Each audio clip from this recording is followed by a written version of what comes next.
ഹരി ഓം.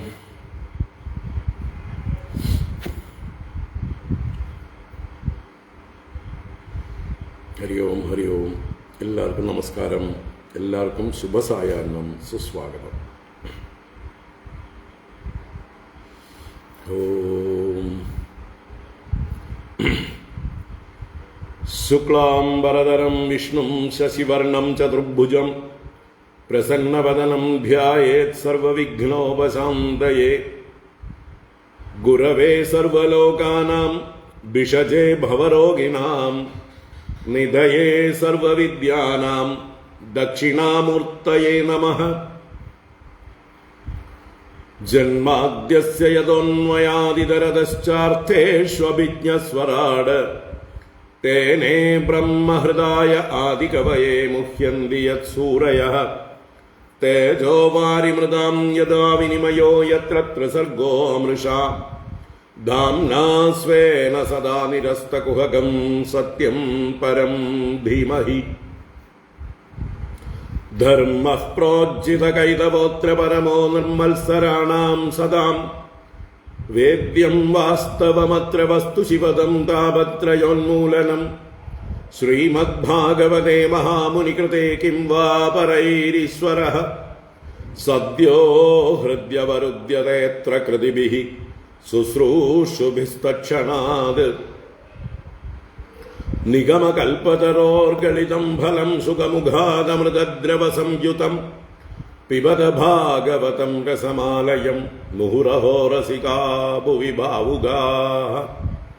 നാരായണം നമസ്കൃത്യ നരം ചൈവ നരോത്തമം ദേവീം സരസ്വതീം വ്യാസം തതോ ജയമുദീരയേത്.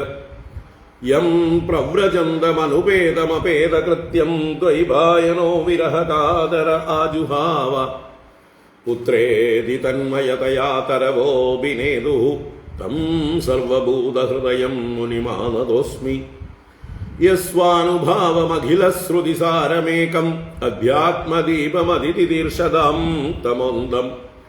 സംസാരിണാം കരുണയാഃ പുരാണഗുഹ്യം തം വ്യാസസൂനുമുപയാമി ഗുരും മുനീനാം.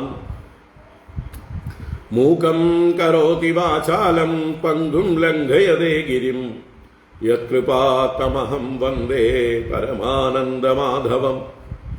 യം ബ്രഹ്മാ വരുണേന്ദ്രരുദ്രമരുതഃ സ്തുന്വന്തി ദിവ്യൈസ്തവൈഃ വേദൈഃ സാംഗപദക്രമോപനിഷദൈഃ ഗായന്തി യം സാമഗാഃ. ധ്യാനാവസ്ഥിതതദ്ഗതേന മനസാ പശ്യന്തി യം യോഗിനോ യസ്യാന്തം ന വിദുഃസുരാസുരഗണാഃ. ദേവായ തസ്മൈ നമഃ.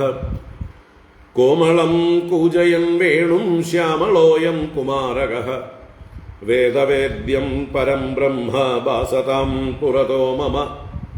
ഭൂതൈർമഹദ്ഭിർയയിമാ പുരോ വിഭുഃ നിർമ്മായ ചേതേ യദമൂഷു പൂരുഷഃ. ഭുങ്ക്തേ ഗുണാൻ ഷോഡശ ഷോഡശാത്മകഃ സോലങ്കൃഷിഷ്ട ഭഗവാൻ വജാംസി മേ. സച്ചിദാനന്ദരൂപായ വിശ്വോത്പത്യാദിഹേതവേ താപത്രയ വിനാശായ ശ്രീകൃഷ്ണായ വയം നുമഃ. കൃഷ്ണായ വാസുദേവായ ഹരയേ പരമാത്മനെ പ്രണതക്ലേശനാശായ ഗോവിന്ദായ നമോ നമഃ. കൃഷ്ണായ വാസുദേവായ ദേവകീനന്ദനായ ച നന്ദഗോപകുമാരായ ഗോവിന്ദായ നമോ നമഃ. നമഃ പങ്കജനാഭായ നമഃ പങ്കജമാലിനേ നമഃ പങ്കജനേത്രായ നമസ്തേ പങ്കജാംഗ്രയേ. പീതാംബരം കരവിരാജിതശംഖചക്രകൗമോദഗീ സരസിജം കരുണാസമുദ്രം രാധാസഹായമതിസുന്ദരമന്ദഹാസം വാതാലയേശമനിശം ഹൃദി ഭാവയാമി. വാതാലയേശമനിശം ഹൃദി ഭാവയാമി. ഓം നമോ ഭഗവതേ വാസുദേവായ. ഓം നമോ നാരായണായ. ശ്രീ ഗുരുവായൂരപ്പ ശരണം. ഓം നമഃ പരമഋഷിഭ്യോ നമഃ പരമഋഷിഭ്യഃ ശ്രീഗുരുഭ്യോ നമഃ.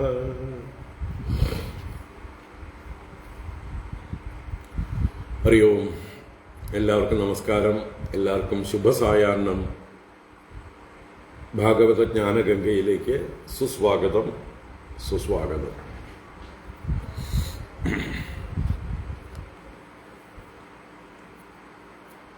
ഭാഗവത ജ്ഞാനഗംഗ ദശമസ്കന്ധം 73-ാം അധ്യായത്തിലേക്ക് പ്രവേശിക്കുകയാണ്.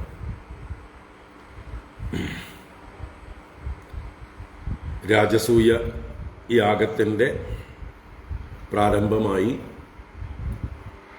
ദിഗ്വിജയം നടത്തിയതിനെക്കുറിച്ച് പറഞ്ഞു.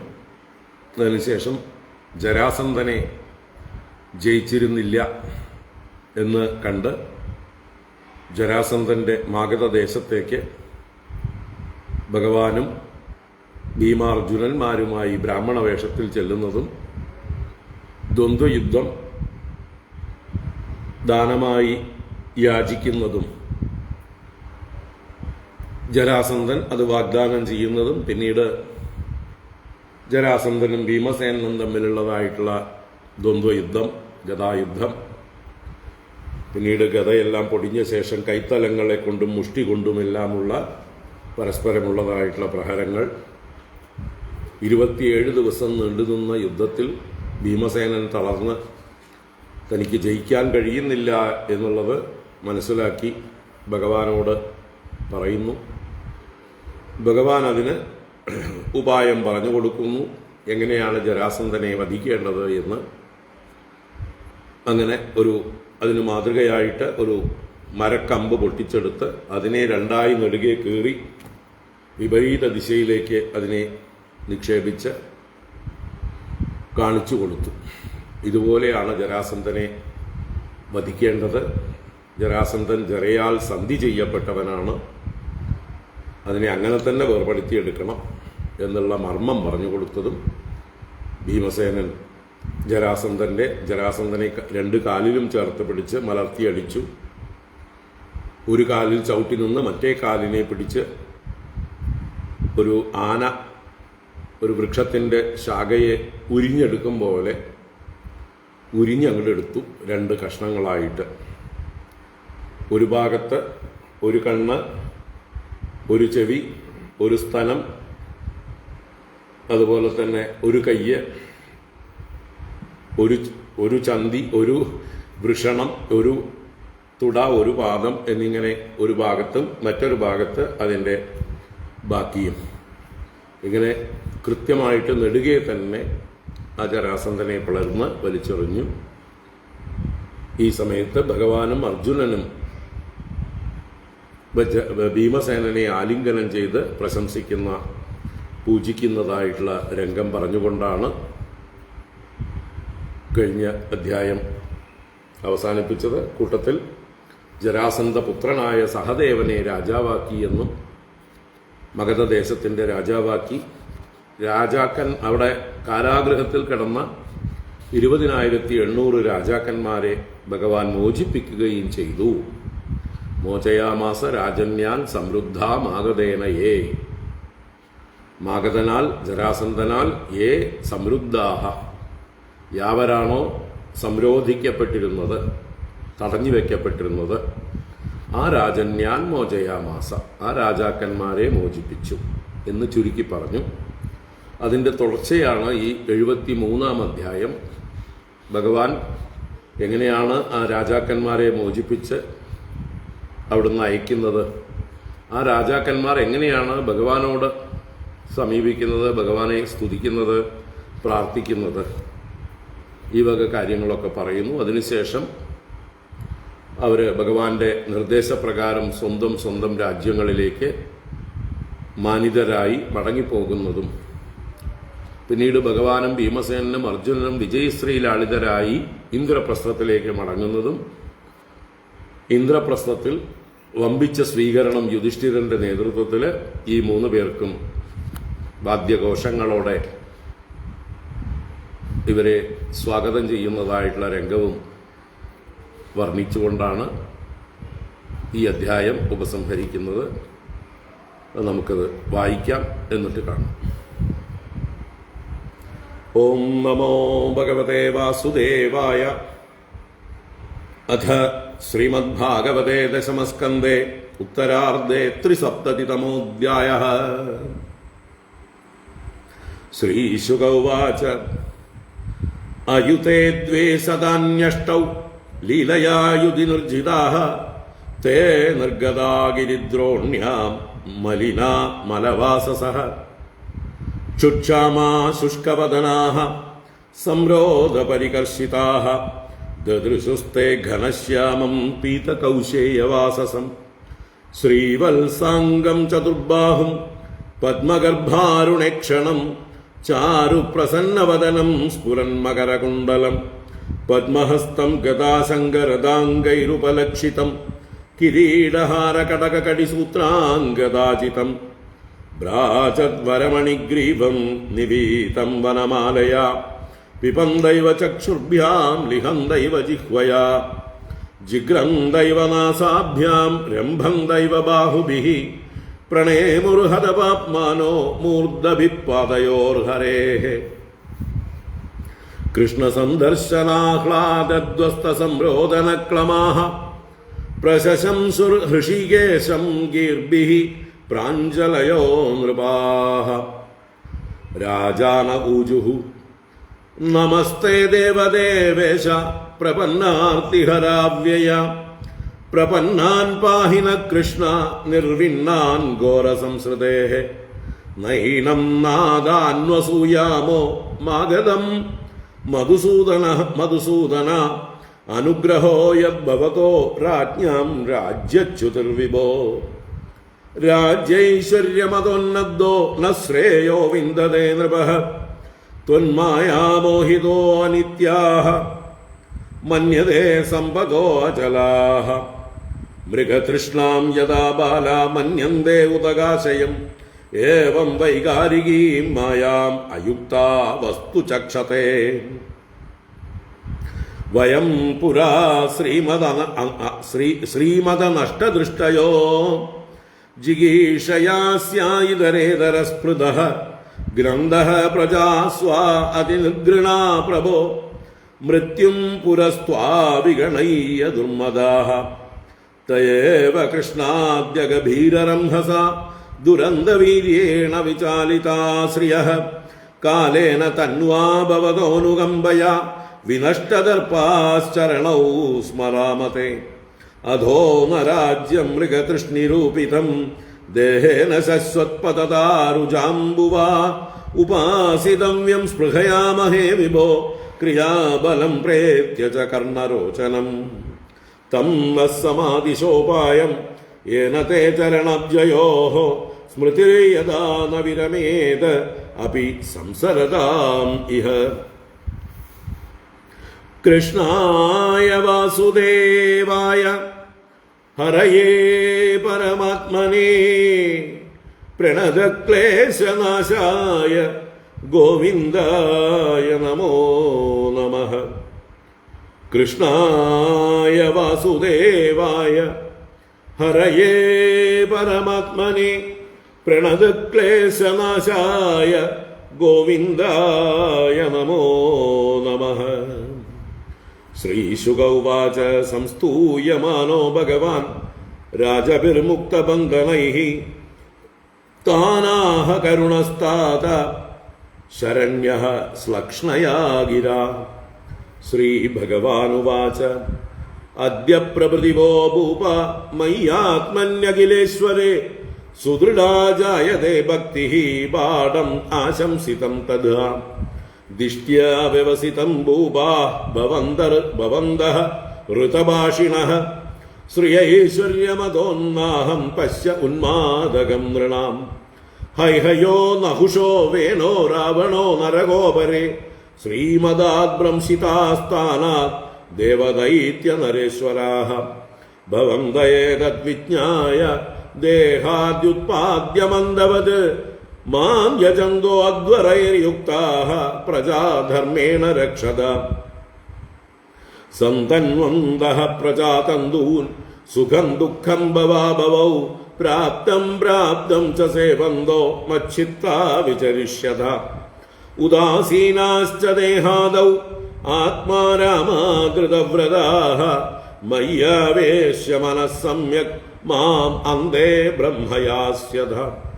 ശ്രീശുക ഉവാച ഇത്യാദിശ്യ നൃപാൻ കൃഷ്ണോ ഭഗവാൻ ഭുവനേശ്വരഃ തേഷാം നിയുക്ത പുരുഷാൻ സ്ത്രിയോ മജ്ജന കർമ്മണി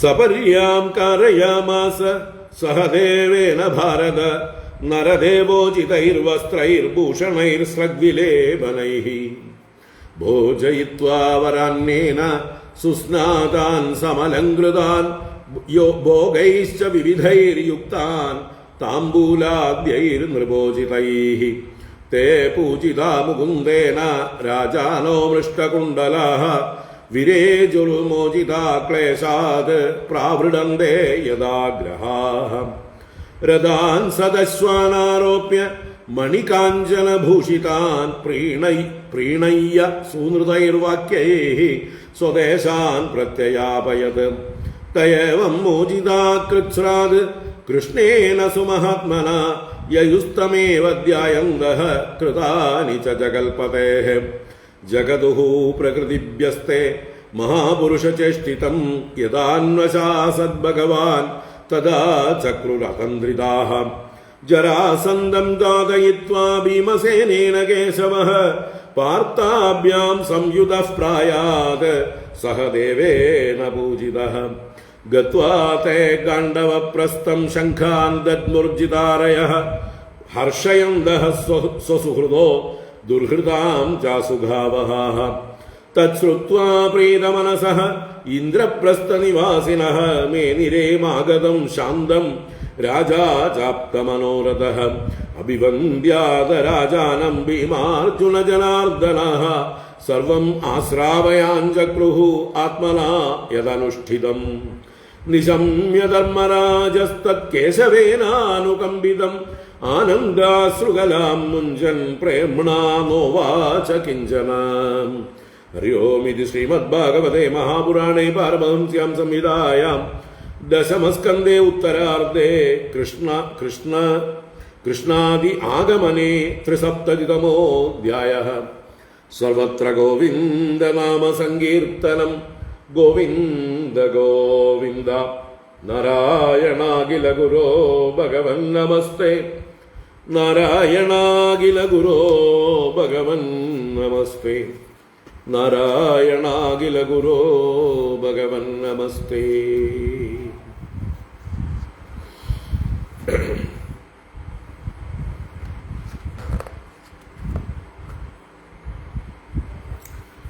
ഹരി ഓം. എല്ലാവർക്കും ഒരിക്കൽ കൂടെ നമസ്കാരം. എല്ലാവർക്കും ശുഭസായാഹ്നം. ഭാഗവതജ്ഞാന ഗംഗയിലേക്ക് സുസ്വാഗതം. സുസ്വാഗതം.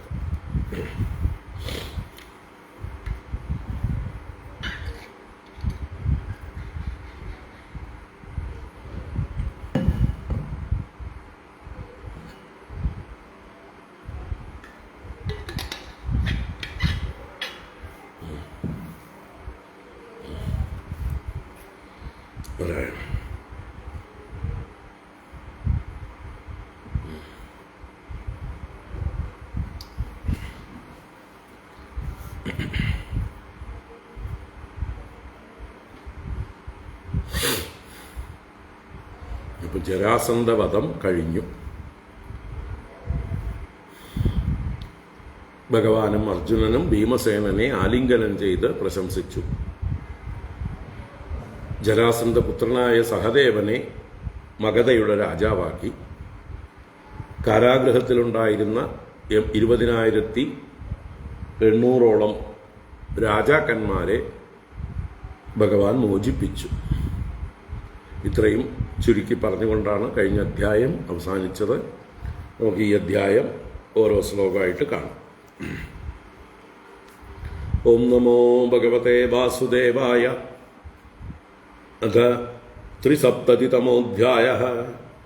श्रीशुक उवाच अयुते द्वे सदान्यष्टौ लीलया युधि निर्जिताः ते निर्गता गिरिद्रोण्यां मलिना मलवाससः चुक्षामा शुष्कवदनाः संरोधपरिकर्षिताः ददृशुस्ते घनश्यामं पीतकौशेयवाससम् श्रीवत्साङ्गं चतुर्बाहुं पद्मगर्भारुणेक्षणं चारुप्रसन्नवदनं स्फुरन्मकरकुण्डलं पद्महस्तं गदा शङ्करदाङ्गैरुपलक्षितं किरीटहारकटककटिसूत्राङ्गदाजितं भ्राजद्वरमणिग्रीवं निवीतं वनमालया पिपन्दैव चक्षुर्भ्यां लिहन्दैव जिह्वया जिग्रन्दैव नासाभ्यां रम्बन्दैव बाहुभिः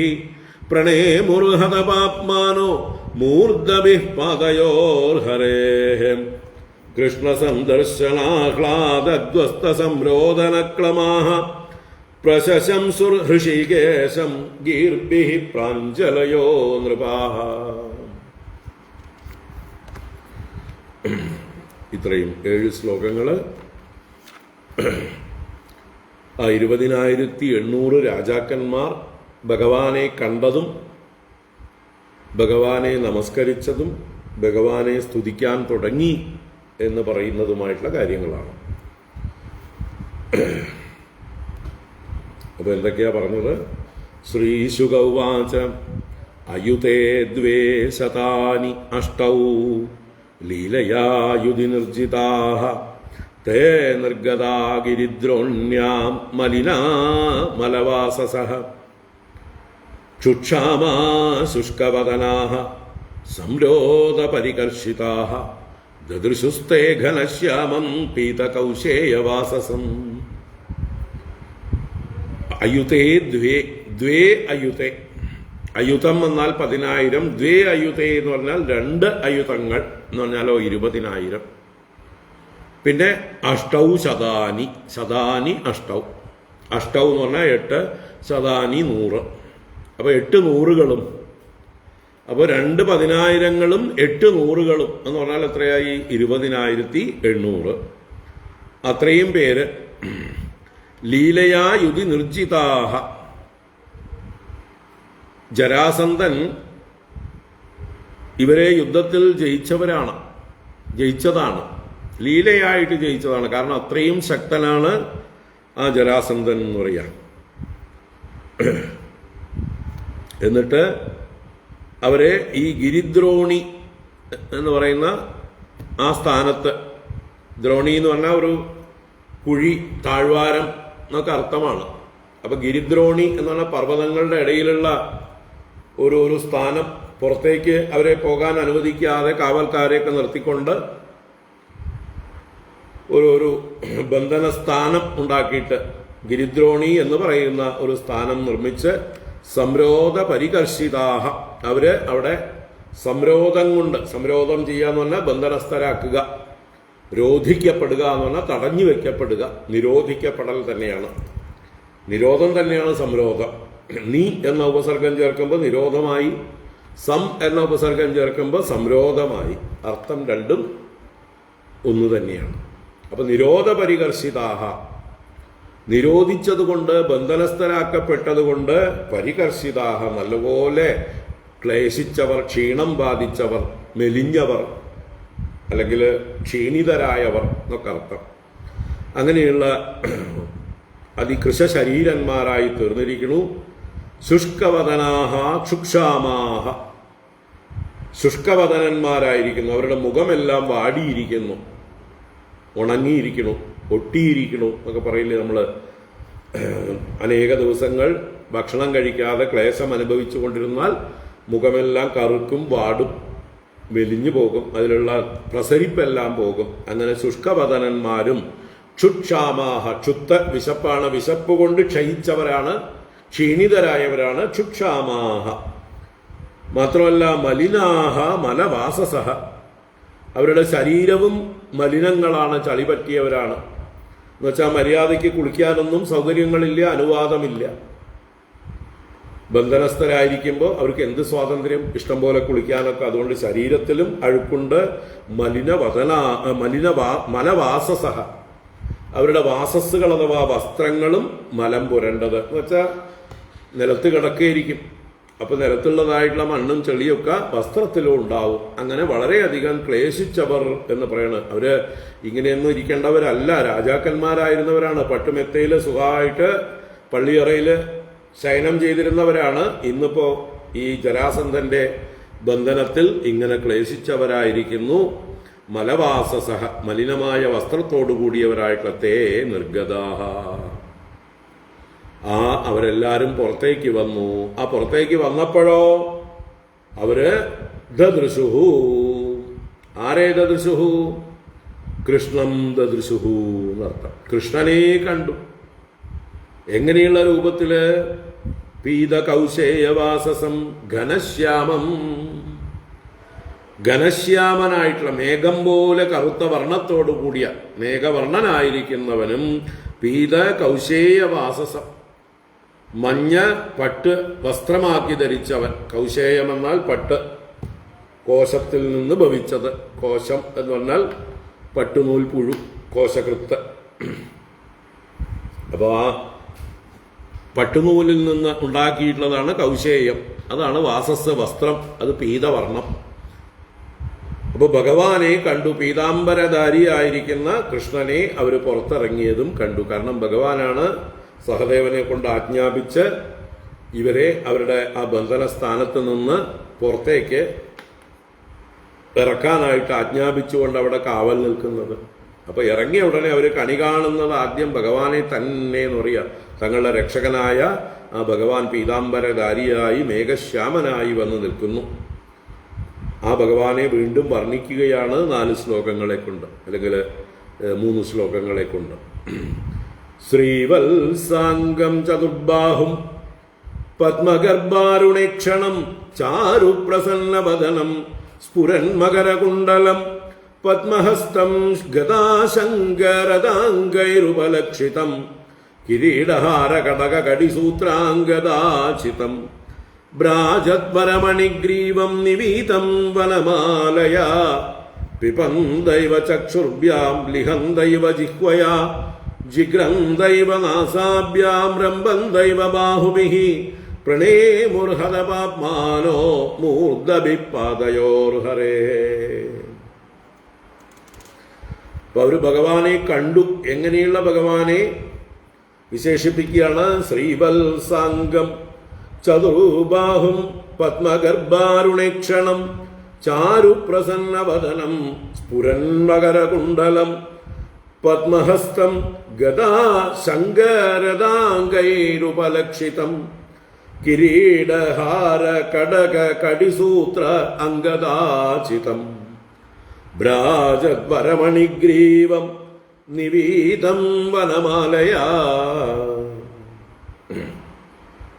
ഭഗവാന്റെ ആ ലക്ഷണങ്ങൾ ഏത് രൂപത്തിലാണ്? ഭഗവാനെ സാക്ഷാൽ വിഷ്ണു രൂപനായി ചതുർബാഹുവായി ശംഖചക്ര ഗദകളെല്ലാം ധരിച്ചവനായി തന്നെയാണ് ഈ രാജാക്കന്മാർ കണ്ടത്. ശ്രീവത്സാംഗം, ഭഗവാന്റെ മാറിൽ ശ്രീവത്സം എന്ന അടയാളം. ആ മറുക്, ആ ഭൃഗു മഹർഷിയുടെ പാദസ്പർശമേറ്റ സ്ഥാനത്തെ തൻ്റെ ശരീരത്തിലെ ഒരു പവിത്രമായ മറുകായി രക്ഷിച്ചിരിക്കുന്നു, ലക്ഷ്മി ദേവിക്ക് ഇരിക്കാനുള്ള സ്ഥാനമായിട്ട്. അങ്ങനെയുള്ള ശ്രീവത്സം എന്ന അടയാളത്തോടു കൂടിയവനും ചതുർബാഹും 4 കൈകളോടുകൂടിയവനും പത്മഗർഭാരുണേക്ഷണം. പത്മഗർഭം എന്ന് പറഞ്ഞാൽ താമരയുടെ ഉൾവശം.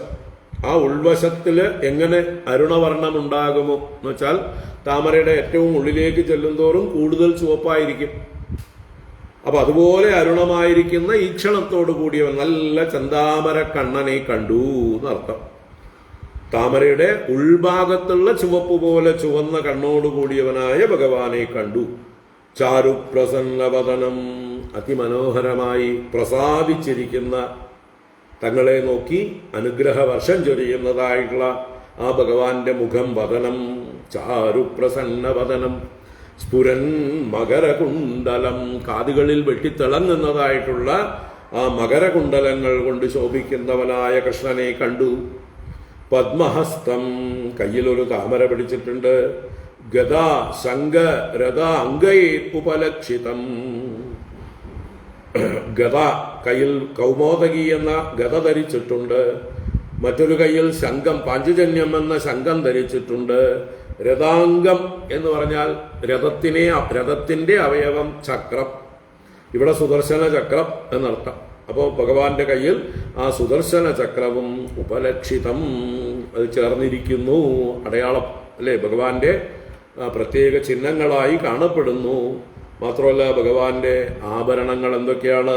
കിരീട, ഹാര, കടക, കടിസൂത്ര, അംഗത, ആചിതം. ആചിതം എന്ന് പറഞ്ഞാൽ അലങ്കൃതം തന്നെ, വ്യാപിതം എന്ന് തന്നെയാണ്. ശരീരം മുഴുവൻ ആഭരണങ്ങളെ കൊണ്ട് വ്യാപിച്ചിട്ടുണ്ട്. എന്തൊക്കെയാണത്? കിരീടം ധരിച്ചിട്ടുണ്ട്, ശിരസിൽ കിരീടം, കഴുത്തിൽ ഹാരങ്ങൾ, മാലകൾ ധരിച്ചിട്ടുണ്ട്. കടകം എന്ന് പറഞ്ഞാൽ കൈവളകൾ, നല്ല വീതിയുള്ള വളകളാണ് കടകങ്ങൾ. കടിസൂത്രം എന്ന് പറഞ്ഞാൽ അരഞ്ഞാണം. അതുപോലെ അംഗതം, അംഗതം എന്നാൽ തോൾവളകൾ, അവ 4 കൈകളിലും തോൾവളകളുണ്ട്. ഇതെല്ലാം ചേർന്നിരിക്കുന്നതും ഭ്രാജദ്വരമണിഗ്രീവം നിവീതം വനമാലയാ. ഭ്രാജദ്വരമണി ഗ്രീവം, ഗ്രീവം കഴുത്ത്, കഴുത്തിൽ വരമണി ഭ്രാജിക്കുന്നുണ്ട്. വരമണി എന്ന് പറഞ്ഞാൽ ഏറ്റവും ശ്രേഷ്ഠമായ രത്നം. ഏതാണ് ഏറ്റവും ശ്രേഷ്ഠമായ രത്നം? രത്നങ്ങളിൽ വെച്ച് ശ്രേഷ്ഠമായത് കൗസ്തുഭരത്നമാണ്. അപ്പൊ ആ കൗസ്തുഭം എന്ന പത്മരാഗരത്നം ഭഗവാന്റെ കണ്ഠത്തിൽ, ഗ്രീവത്തിൽ വിരാജിക്കുന്നു, ശോഭിക്കുന്നു എന്നർത്ഥം. ഭ്രാജദ്വരമണിഗ്രീവം, അങ്ങനെയുള്ള കഴുത്തിൽ കൗസ്തുഭരത്നം ശോഭിക്കുന്നവനായ കൃഷ്ണനെ കണ്ടു. വനമാലയാ നിവീതം, വനമാല കൊണ്ട് അലങ്കരിക്കപ്പെട്ടവനായിട്ട് വ്യാപ്തനായിരിക്കുന്നവനായ ആ ഭഗവാനെ കണ്ടു. ഇതെല്ലാം കണ്ടു. ദദൃശുഹു എന്ന് പറഞ്ഞതിന്റെ കൂട്ടത്തിലാണ് ഇത്. ഇങ്ങനെയുള്ളവനെ കണ്ടു, ഇങ്ങനെയുള്ളവനെ കണ്ടു, ഇങ്ങനെയുള്ളവനെ കണ്ടു എന്ന് ഓരോ വിശേഷണങ്ങളും ഭഗവാനെ കണ്ടു എന്ന് പറയാനാണ്. എന്നിട്ടോ ഭഗവാനെ കണ്ടിട്ടോ നമ്മുടെ ധ്രുവൻ ഭഗവാനെ കാണുമ്പോൾ ഒരു പാരവശ്യം പ്രകടിപ്പിക്കുന്നുണ്ട് അല്ലേ? കണ്ണുകളെ കൊണ്ട് ഭഗവാനെ നിർനിമേഷനായി നോക്കി കുടിച്ചെടുക്കും പോലെ, ചുണ്ടുകളെ കൊണ്ട് ഭഗവാനെ ഉമ്മ വയ്ക്കുന്നത് പോലെ, കൈകളെ കൊണ്ട് ഭഗവാനെ ആലിംഗനം ചെയ്യുന്നത് പോലെ, ഇങ്ങനെയൊക്കെ ഭാവിക്കും. അപ്പൊ അതേ ഭാവം ഇതേ രാജാക്കന്മാർക്കും പാരവശ്യം ഉണ്ടാകുന്നു എന്ന് പറയുന്നതാണ്. പിബന്ധൈവ ചക്ഷുർഭ്യാം, അവരുടെ കണ്ണുകളെ കൊണ്ട്, ചക്ഷുർഭ്യാം പിബന്ധ ഇവ, ഭഗവാനെ എന്താ പറയുക, കൊതിതീരാതെ കുടിച്ചുകൊണ്ടേയിരിക്കുന്നു എന്ന. ഭഗവാന്റെ ആ മനോഹരമായ രൂപം ഒരു അമൃതം പോലെ, നല്ല അല്ലേ, അമൃതം പാനം ചെയ്യുന്നത് പോലെ ഭഗവാന്റെ രൂപത്തെ അവർ കണ്ണുകൾ കൊണ്ട് കുടിക്കുകയാണ്. ചക്ഷുർഭ്യാം പിബന്ധ ഇവ, കണ്ണുകളെ കൊണ്ട് കുടിക്കുന്നവരെ പോലെ. ലിഹന്തൈവ ജിഹ്വയാ, അവരറിയാതെ വായ തുറന്ന് നാവ് പുറത്തേക്ക് വരുന്നുണ്ട്. ആ നാവ് കൊണ്ട് ഭഗവാനെ നക്കിത്തോർത്തുന്നുവോ എന്ന് തോന്നും. അതുപോലെയൊക്കെ ചില ആംഗ്യങ്ങൾ അവർ കാണിക്കുന്നു എന്നർത്ഥം. അപ്പോൾ ലിഹന്തൈവ ജിഹ്വയാം ജിഗ്രന്തൈവ നാസാഭ്യാം, അവരുടെ മൂക്കുകളെ കൊണ്ട് ജിഗ്രന്ഥ, ഭഗവാനെ ചെന്ന് മണക്കും പോലെയൊക്കെ ഭാവിക്കുന്നു, ഭഗവാന്റെ മണം പിടിക്കുന്നു അവര്. രംഭന്തൈവ ബാഹുബിഹി, അവർ കൈകളെ കൊണ്ട് ഭഗവാനെ രംഭണം ചെയ്യുന്നത് പോലെ, രംഭണം ചെയ്യുക, പരിരംഭണം ചെയ്യുക തന്നെ, ആലിംഗനം ചെയ്യൽ തന്നെയാണ് രംഭണം. ആശ്രയിക്കുക, ചേർത്ത് പിടിക്കുക എന്നൊക്കെയാണ് രംഭണം എന്നുള്ള അതിനർത്ഥം. രംഭിക്കുക എന്ന് പറഞ്ഞാൽ അത് പരിരംഭണം ചെയ്യുക എന്ന് പറഞ്ഞാലോ നല്ലോണം വട്ടം ചുറ്റി ആലിംഗനം ചെയ്യുക. ഇപ്പൊ എന്തായാലും ബാഹുബിഹി രംബന്ധ ഇവ, കൈകളെ കൊണ്ട് ഭഗവാനെ ആലിംഗനം ചെയ്യുന്നത് പോലെയൊക്കെ കാണിക്കുന്നു അവര്. അങ്ങനെയുള്ള അവര് പ്രണേമുഹു ഹതപാത്മാനോ മൂർധഭി പാദയോർ ഹരേ.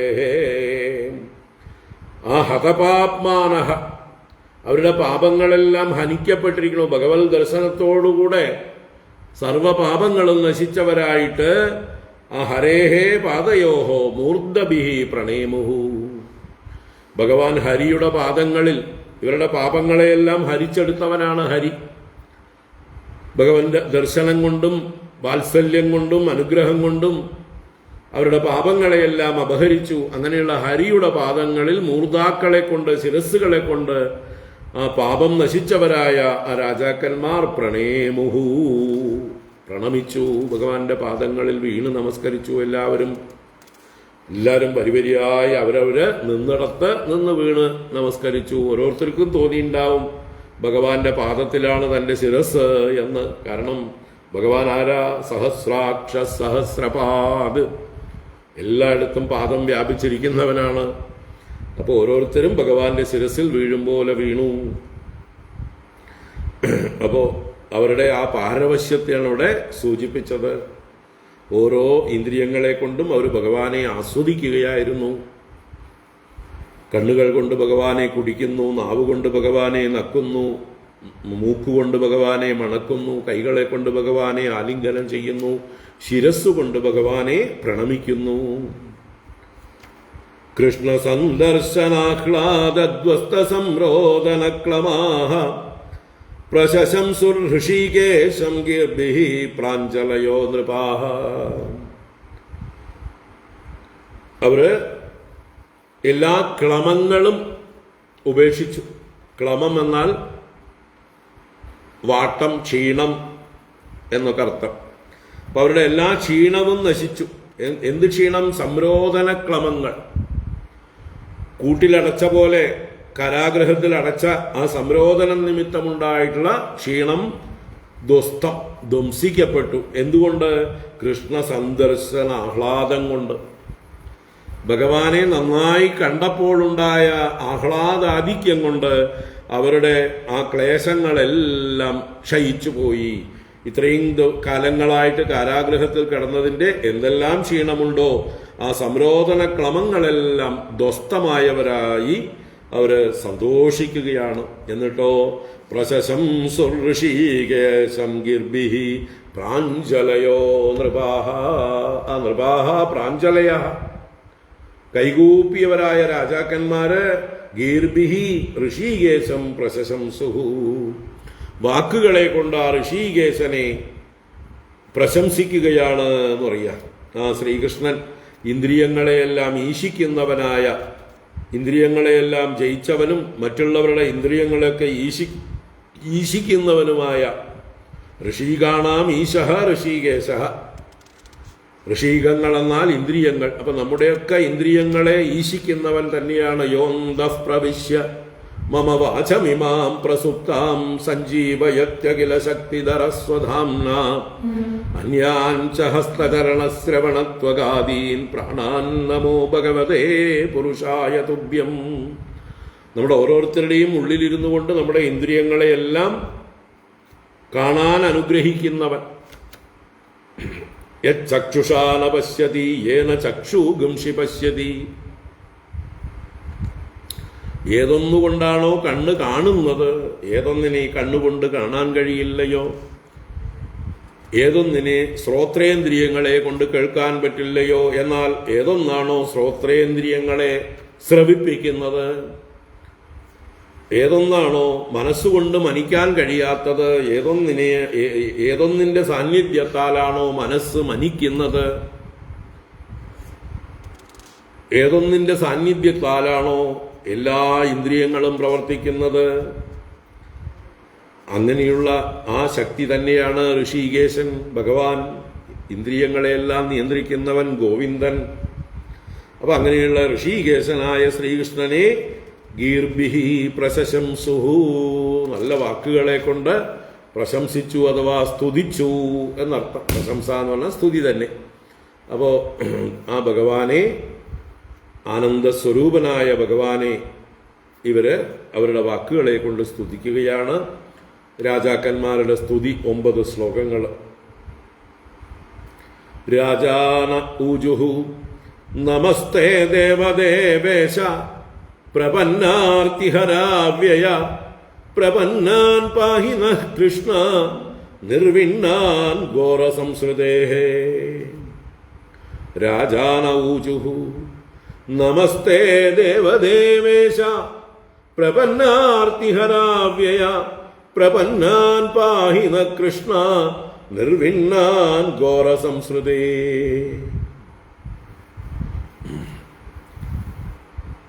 നമഃ തേ തേ നമഃ തുഭ്യം നമഃ.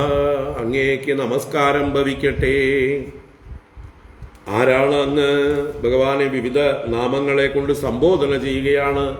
ദേവദേവേശ തുഭ്യം നമഃ, പ്രപന്നാർത്തിഹര തുഭ്യം നമഃ, അവ്യയ തുഭ്യം നമഃ, കൃഷ്ണ തുഭ്യം നമഃ. അങ്ങെന്താ ഞങ്ങൾക്ക് വേണ്ടി ഞങ്ങളെ ചെയ്യേണ്ടത്? ഘോരസംസ്കൃതേഹേ നിർവിണ്ണാൻ പ്രപന്നാൻ നഃ പാഹി. അപ്പൊ നമസ്കാരവും പ്രാർത്ഥനയും ഉണ്ട്. ഒന്നാമത്തെ ശ്ലോകത്തിൽ തന്നെ ആദ്യമേ നമസ്കാരം, ഒപ്പം ഒരു പ്രാർത്ഥനയുമുണ്ട്. എന്താണ് പ്രാർത്ഥന? പാഹി. പാഹി എന്ന് പറഞ്ഞാൽ പാലിച്ചാലും രക്ഷിച്ചാലും. അപ്പോ ഭഗവാനെ ദേവദേവേശ, ദേവദേവന്മാർക്കും ഈശനായിരിക്കുന്നവനെ. ദേവന്മാരുണ്ട്, ദേവന്മാർക്കും മുകളിലുള്ളവരാണ് ദേവദേവന്മാര്. ബ്രഹ്മാവ്, മഹാദേവൻ മുതലായവർ ദേവദേവന്മാരാണ്. ആ ദേവദേവന്മാരെയും നിയന്ത്രിക്കുന്നവൻ, ഈശിക്കുന്നവൻ ദേവദേവേശൻ. ദേവദേവാനാമപീശ.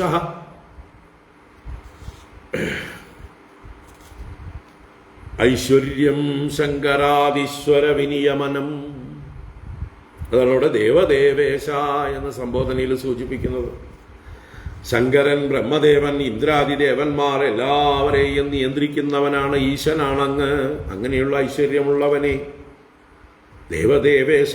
പ്രപന്നാർത്തിഹര, പ്രപന്നന്മാരുടെ ആർത്തിയെ ഹരിക്കുന്നവനെ, ശരണം പ്രാപിച്ചവരുടെ എല്ലാ ദുഃഖങ്ങളെയും നശിപ്പിക്കുന്നവനെ. ഞങ്ങൾ അങ്ങയെ ശരണം പ്രാപിച്ചിരിക്കുകയാണ്. അല്ലെങ്കിൽ മുമ്പേ തന്നെ ദൂതൻ വഴിക്ക് ഞങ്ങൾ ശരണം പ്രാപിച്ചിരുന്നു.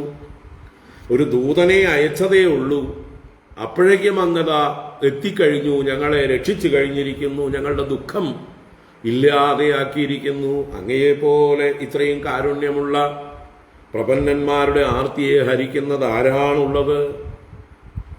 അല്ലേ? ഒരു ദൂതനെ അയച്ചേ ഉള്ളൂ, ദ്വാരകയിലേക്ക് എത്തിക്കഴിഞ്ഞു ഭഗവാൻ. ഇവരുടെ ദുഃഖങ്ങളെ ഇല്ലാതാക്കി കളഞ്ഞു കഴിഞ്ഞു. അപ്പൊ പിന്നെ എന്താ വിളിക്കേണ്ടത് ഭഗവാനെ? പ്രപന്നന്മാരായ, ശരണം പ്രാപിച്ചവരായ, ഞങ്ങളുടെ ആർത്തിയെ ഹരിച്ചവനെ. അവ്യയ, ഭഗവാൻ സ്വയം അവ്യയനാണ്, വ്യയമില്ലാത്തവൻ, നാശരഹിതൻ എന്നർത്ഥം. ജനന മരണാദി വികാരങ്ങളൊന്നും ഇല്ലാത്തവൻ, ഷഡ്വികാരരഹിതൻ, അവ്യയൻ. അങ്ങനെയുള്ള അങ്ങയ്ക്ക് തേ നമഃ, അങ്ങയ്ക്ക് നമസ്കാരം. ഹേ കൃഷ്ണ, അല്ലയോ സച്ചിദാനന്ദ സ്വരൂപ. അല്ലേ? കൃഷ്ണ ശബ്ദത്തിനർത്ഥം സത്ത്, ചിത്ത്, ആനന്ദം തന്നെയാണ് കൃഷ്ണൻ. അപ്പൊ സച്ചിദാനന്ദ സ്വരൂപ, പ്രപന്നാൻ നിർവിണ്ണാൻ നഃ ഘോരസംസ്കൃതേഹേ പാഹി. പ്രപന്നാൻ, അങ്ങയെ ശരണം പ്രാപിച്ചവരായിരിക്കുന്നവരും, നിർവിണ്ണാൻ, ഞങ്ങൾക്ക് നിർവേദം ബാധിച്ചിരിക്കുന്നു. നിർവേദം എന്ന് പറഞ്ഞാല് വിരക്തി വന്നിരിക്കുന്നു. ഞങ്ങൾക്ക് ഈ ലോകത്തിൽ ഒന്നിനോടും ഇനി താല്പര്യമില്ല. എല്ലാറ്റിൻ്റെയും നിരർത്ഥകത, ശൂന്യത, സാരമില്ലായ്മയെക്കുറിച്ച് ഞങ്ങൾ മനസ്സിലാക്കിയിരിക്കുന്നു. ഞങ്ങൾ ഇത്രയും കാലം വിചാരം ചെയ്ത് വിവേകമുള്ളവരായി ഞങ്ങൾക്ക് ഈ ലോകത്തോട് വൈരാഗ്യം വന്നിരിക്കുന്നു. അപ്പോൾ അങ്ങനെയുള്ള നിർവിണ്ണന്മാരായ ഞങ്ങളെ ഘോര സംസ്കൃതേഹേ പാഹി. എവിടുന്നാണ് രക്ഷിക്കേണ്ടത്? ഭയങ്കരമായ സംസാര സാഗരത്തിൽ നിന്ന്. ഇനിയും ഇനിയും ഞങ്ങൾക്ക് ജനിച്ചു മരിക്കാൻ വയ്യ, ഇനിയും ഈ സംസാര ദുഃഖങ്ങൾ അനുഭവിക്കാൻ വയ്യ. അതുകൊണ്ട് ഞങ്ങൾക്ക് മോക്ഷം തരൂ എന്ന് തന്നെയാണ്. അപ്പൊ ഇവിടെ മോക്ഷാർത്ഥികളായിട്ടാണ് ഈ രാജാക്കന്മാർ ഭഗവാനെ പ്രാർത്ഥിക്കുന്നത്. പക്ഷെ ഭഗവാൻ അവർക്ക് ഉടനെ മോക്ഷമൊന്നും കൊടുക്കുന്നില്ല. എന്തുകൊണ്ട്? അവർ അത്രയ്ക്കങ്ങട് അധികാരികളൊന്നും ആയിട്ടില്ല. അവരുടെ ഉള്ളിൽ ഇനിയും രജോഗുണം ബാക്കിയുണ്ടാവും. അർജുനൻ മഹാഭാരത യുദ്ധരംഗത്ത് നിന്ന് ഒളിച്ചോടാൻ പോയില്ലേ, മോക്ഷാർത്ഥിയാണെന്ന് അഭിനയിച്ചുകൊണ്ട്. പക്ഷെ അർജുനൻ അതിന് പാകമായിരുന്നില്ല. അർജുനന്റെ ഉള്ളിലെ ക്ഷത്രിയൻ നശിച്ചിട്ടില്ല, അർജുനന്റെ രജോഗുണങ്ങൾ മാറിയിട്ടില്ല. ആ രജോ ഗുണം നീങ്ങുന്നത് വരേക്കും അർജുനൻ തന്റെ കർത്തവ്യം ചെയ്യണം എന്നാണ് ഭഗവാൻ പറഞ്ഞത്. ഇത് തന്നെയാണ് ഈ രാജാക്കന്മാരോടും ഭഗവാൻ പറയാൻ പോകുന്നത്. ഇവര് മോക്ഷം അഭ്യർത്ഥിക്കുന്നു. ഭഗവാൻ മോക്ഷമല്ല തൽക്കാലം കൊടുക്കുന്നത്, അവരുടെ കർമ്മയോഗം ചെയ്യാനാണ് അവരോട് പറയുന്നത്. അല്ലേ? ലോകേസ്മിൻ ദ്വിവിധാ നിഷ്ഠാ പുരാ പ്രോക്താ മയാനഘ ജ്ഞാനയോഗേന സാഖ്യാനാം കർമ്മയോഗേന യോഗിനാം. അപ്പൊ ഇതിപ്പോ തൽക്കാല വിരക്തിയാണ് അവരുടെ, അല്ലേ? ശ്മശാന വിരക്തി, പ്രസവ വിരക്തി എന്നൊക്കെ പറയും പോലെയുള്ള തൽക്കാല വിരക്തിയാണ്. ഇവര് ഇനി തിരിച്ച് രാജ്യത്തേക്ക് അയച്ചു കഴിയുമ്പോൾ അവരുടെ വാസനകൾ പിന്നെയും പ്രകടിപ്പിക്കാനുണ്ട്, കുറെ നശിക്കാനുണ്ട്. അതുകൊണ്ട് തന്നെയാണ് ഭഗവാൻ അവരെ അവരവരുടെ നാട്ടിലേക്ക് തിരിച്ചയക്കുന്നുണ്ട്, അല്ലാതെ മോക്ഷം കൊടുക്കുകയല്ല ചെയ്യുന്നത്. അപ്പോൾ അവര് സ്വയം പറയണം ഞങ്ങൾക്ക് മോക്ഷം മതി എന്ന്. ഞങ്ങൾക്കിനി രാജ്യഭാരമൊന്നും വേണ്ട, ഞങ്ങൾക്കിനി സ്ഥാനമാനങ്ങളൊന്നും വേണ്ട, പ്രാരബ്ധങ്ങളൊന്നും വേണ്ട, ഈ സംസാരത്തിൽ നിന്ന് ഞങ്ങളെ ഒന്ന് രക്ഷപ്പെടുത്തിയാൽ മതി എന്ന് പറയാണ്. പക്ഷെ ഇനി അഥവാ അവര് അത്രയും വിരക്തരായിട്ടുണ്ടെങ്കിൽ ജനകാദികളെ പോലെ, അല്ലെ, ലോകസംഗ്രഹമേവാഭി സമ്പശ്യൻ കർത്തുമർഹതി, ലോകത്തിന് മാതൃകയായിക്കൊണ്ട് നേതൃത്വം വഹിച്ചുകൊണ്ട് അവർ കർമ്മങ്ങൾ ചെയ്യേണ്ടതാണ് എന്നുള്ള അർത്ഥത്തിലും ആവാം. അപ്പോ അവർ വീണ്ടും പ്രാർത്ഥന തുടരുകയാണ്.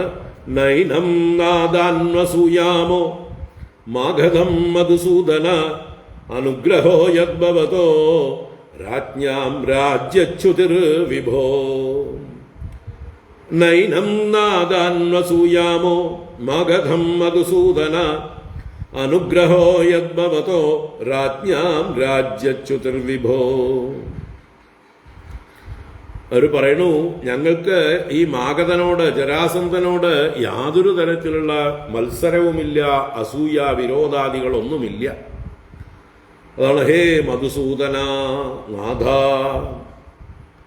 മധുവെന്ന അസുരനെ നിഗ്രഹിച്ചവനായ ഭഗവാനെ നാഥ.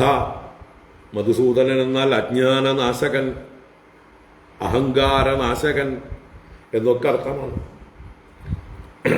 അപ്പോ അഹങ്കാരരൂപിയായ മധുവിനെ ഹനിച്ചവനായ മധുസൂദന, ഹേ നാഥ, എല്ലാവരുടെയും രക്ഷിതാവ് അങ്ങാണല്ലോ. ഏനം മാഗതം ന അന്വസൂയാമഹ. ഈ മാഗതനെ ഞങ്ങൾ അസൂയപ്പെടുന്നില്ല. അവിടെ അസൂയ എന്ന് പറഞ്ഞാൽ മത്സരബുദ്ധി. അപ്പൊ ഞങ്ങൾക്ക് അദ്ദേഹത്തോട് യാതൊരു തരത്തിലുള്ള ദ്വേഷബുദ്ധിയുമില്ല, മത്സരബുദ്ധിയുമില്ല. കാരണം അദ്ദേഹം അങ്ങയുടെ ഒരു ഉപകരണം മാത്രമായിരുന്നു. അങ്ങ് ജരാസന്ധന്റെ രൂപത്തിൽ വന്ന് ഞങ്ങളെ കീഴ്പ്പെടുത്തി ഞങ്ങളുടെ അഹങ്കാരത്തെ ശമിപ്പിച്ചതാണ്. അങ്ങ് മധുസൂദനനല്ലേ, എല്ലാവരുടെയും അഹങ്കാരത്തിനിട്ട് അടികൊടുക്കുന്ന ആളല്ലേ. അപ്പൊ ഞങ്ങളുടെ അഹങ്കാരത്തെ തീർക്കാൻ അങ്ങ് ജരാസന്ധ രൂപത്തിൽ വന്നതാണ്. അതവിടെ ഏനം മാഗതം ന അന്വസൂയാമഹ. യത് എന്തെന്നാൽ വിഭോ, അല്ലയോ സർവശക്തനായിരിക്കുന്നവനെ, എല്ലാം അറിയുന്നവനെ, രാജ്ഞാം രാജ്യച്യുതി ഭവതഃ അനുഗ്രഹ. രാജാക്കന്മാരായ ഞങ്ങളുടെ രാജ്യച്യുതി, രാജ്യത്തിൽ നിന്നുള്ള ഭ്രഷ്ട്, രാജ്യത്തിൽ നിന്ന് ഞങ്ങൾ പതിച്ചത്, ഞങ്ങളുടെ രാജ്യം നഷ്ടപ്പെട്ടത് ഭവതഃ അനുഗ്രഹ, അങ്ങയുടെ അനുഗ്രഹം കൊണ്ടാണ് ഞങ്ങൾക്ക് ഞങ്ങളുടെ അഹങ്കാര കാരണമായ, മതകാരണമായ, അല്ലെ, ഐശ്വര്യ മതത്തിന് കാരണമായിട്ടുള്ള രാജ്യം നശിച്ചത് അങ്ങയുടെ അനുഗ്രഹമാണ്. അങ്ങ് ഞങ്ങളെ അനുഗ്രഹിക്കാൻ തീരുമാനിച്ചു. അങ്ങനെ തീരുമാനിച്ചപ്പോൾ ഞങ്ങളെ രാജ്യഭ്രഷ്ടരാക്കി, കാരാഗ്രഹത്തിലാക്കി. അതിന് അങ്ങ് ജരാസന്ധനെ ഉപയോഗിച്ചു. കാലസ്വരൂപനായിട്ടുള്ള അങ്ങയ്ക്ക് എങ്ങനെ വേണമെങ്കിൽ, ആരെ ഉപയോഗിച്ച് വേണമെങ്കിൽ അങ്ങയുടെ കാര്യം സാധിക്കാം. അപ്പൊ അങ്ങയുടെ കയ്യിലെ വെറും ചട്ടുകം മാത്രമായിരിക്കുന്ന ജരാസന്ധന്റെ നേരെ ഞങ്ങൾ എന്തിനു കോപിക്കണം? ഞങ്ങൾ കോപിക്കുകയാണെങ്കിൽ അങ്ങയുടെ നേരെയാണ് കോപിക്കേണ്ടത്. കാരണം അങ്ങയുടെ കയ്യിലെ ഉപകരണം മാത്രമായിരുന്നു ജരാസന്ധൻ. അപ്പൊ ഞങ്ങൾക്കിപ്പോ ജരാസന്ധനോട് ഒരു മത്സര ബുദ്ധിയുമില്ല, അദ്ദേഹത്തോട് ദ്വേഷമില്ല. കാരണം ഇത് അങ്ങയുടെ അനുഗ്രഹമാണ്. ഇത് അങ്ങയുടെ അനുഗ്രഹമാണെന്ന് മനസ്സിലാക്കിയതോടുകൂടെ അങ്ങയോട് ഞങ്ങൾക്ക് യാതൊരു തരത്തിലുള്ള അസൂയവും ഇല്ല എന്നും താല്പര്യം. അപ്പോ രാജാക്കന്മാരുടെ രാജ്യനാശം ഭഗവാന്റെ അനുഗ്രഹം കൊണ്ടാണ്, അഹങ്കാരം ശമിപ്പിക്കാൻ വേണ്ടിയാണ്. അതുകൊണ്ട് ഞങ്ങൾക്ക് ഇപ്പോൾ അഹങ്കാരമെല്ലാം ശമിച്ചു, വിരക്തി വന്നു, ഈ ലോകത്തിന്റെ സ്വഭാവം നല്ലപോലെ മനസ്സിലാക്കി. അതുകൊണ്ട് തന്നെ ഈ ലോകത്തിൽ ഒന്നും ഞങ്ങൾ ആഗ്രഹിക്കുന്നില്ല. ഞങ്ങൾക്ക് ഇനി വേണ്ടത് സംസാരത്തിൽ നിന്ന് മോചനമാണ്. രാജ്യൈശ്വര്യമതോന്നദ്ധോ ന ശ്രേയോ വിന്ദതേ നൃപഃ ത്വന്മായാമോഹിതോ അനിത്യാഃ മന്യതേ സമ്പദോജലാഃ. രാജ്യൈശ്വര്യമതോന്നദ്ധോ ന ശ്രേയോ വിന്ദതേ നൃപഃ ത്വന്മായാമോഹിതോ അനിത്യാഃ മന്യതേ സമ്പദോജലാഃ. രാജ്യ ഐശ്വര്യമതോന്നദ്ധഃ നൃപഃ. നൃപന്റെ വിശേഷണമാണിത്. നൃപൻ എന്നാൽ ഒരു രാജാവ്. ആ രാജാവ് തന്റെ രാജ്യം കൊണ്ടും ഐശ്വര്യം എന്ന് പറഞ്ഞാൽ സ്ഥാനമാനങ്ങൾ തന്റെ നിയന്ത്രണത്തിലാണ് എല്ലാവരും. ഈശ്വരഭാവമുണ്ട് തനിക്ക്, എല്ലാവരെയും ഈശിക്കുന്നവനാണ്. അപ്പൊ രാജ്യം കൊണ്ടും ഐശ്വര്യം കൊണ്ടും വർദ്ധിച്ച മതത്തോടു കൂടിയവനായിട്ട് ഉന്നദ്ധഃ. ഉന്നദ്ധഃ എന്ന് പറഞ്ഞാല് എന്താ പറയുക, കെട്ടുകളെല്ലാം പൊട്ടിച്ചവൻ എന്നാണ് അർത്ഥം. അടക്കമില്ലാത്തവൻ, ആരുടെയും കീഴിൽ ഒതുങ്ങാത്തവൻ, അവനാണ് ഉന്നദ്ധൻ. ഉന്നതനല്ല, ഉന്നദ്ധൻ. നദ്ധം എന്ന് പറഞ്ഞാൽ ബന്ധിതം എന്നാണ്. സന്നദ്ധരാവുക എന്താണ്? സന്നദ്ധരാവുക, അരയും തലയും മുറുക്കി കെട്ടുകയും അല്ലെ, കച്ച കെട്ടി ഇറങ്ങുന്നതിനെയാണ് സന്നദ്ധരാവുക എന്ന് പറയുന്നത്. വില്ലിൽ ഞാൻ വലിച്ചു കെട്ടുക, അതിനൊക്കെ കവചം ഉറപ്പിക്കുക. യുദ്ധത്തിന് ഇറങ്ങുമ്പോൾ കവചം മാറിൽ കെട്ടി ഉറപ്പിക്കുന്നതിനാണ് യഥാർത്ഥ സന്നദ്ധനാവുക എന്ന് പറയുന്നത്. ഇവിടെ ഉന്നദ്ധനാണ്. ഉത്ത് എന്നുള്ള ശബ്ദം കൊണ്ട് ഉല്ലംഘിച്ച നദ്ധങ്ങളോടുകൂടിയവൻ, എല്ലാ ബന്ധനങ്ങളെയും പൊട്ടിച്ചവൻ, എല്ലാ പരിധികളെയും ലംഘിച്ചവൻ, തെമ്മാടി, താന്തോന്നി എന്നൊക്കെ അർത്ഥമാണ് ഉന്നദ്ധൻ. അപ്പോൾ എന്തുകൊണ്ട്? മതം കൊണ്ട് ഉന്നദ്ധൻ. എന്താ അതിന് കാരണം? രാജ്യ ഐശ്വര്യങ്ങൾ. രാജ്യവും ഐശ്വര്യവും കൊണ്ട് വർദ്ധിച്ച മതത്തോടുകൂടി അടക്കമില്ലാത്തവനായി തീർന്ന ഒരു രാജാവ് ശ്രേയഃ ന വിന്ദതേ, ശ്രേയസ്സിനെ പ്രാപിക്കുന്നില്ല. അല്ലേ?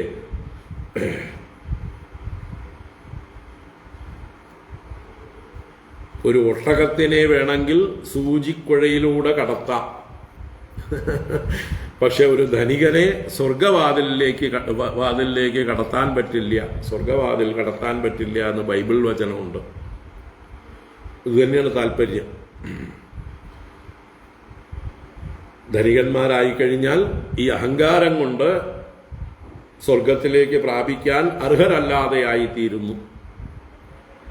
അതുപോലെ ഇവിടെ ശ്രേയഃ ന വിന്ദതേ, അവർ ശ്രേയസ്സിനെ പ്രാപിക്കുന്നില്ല. അവരുടെ അഹങ്കാരം തന്നെയാണ് അതിനുള്ള തടസ്സം എന്ന് പറയുക.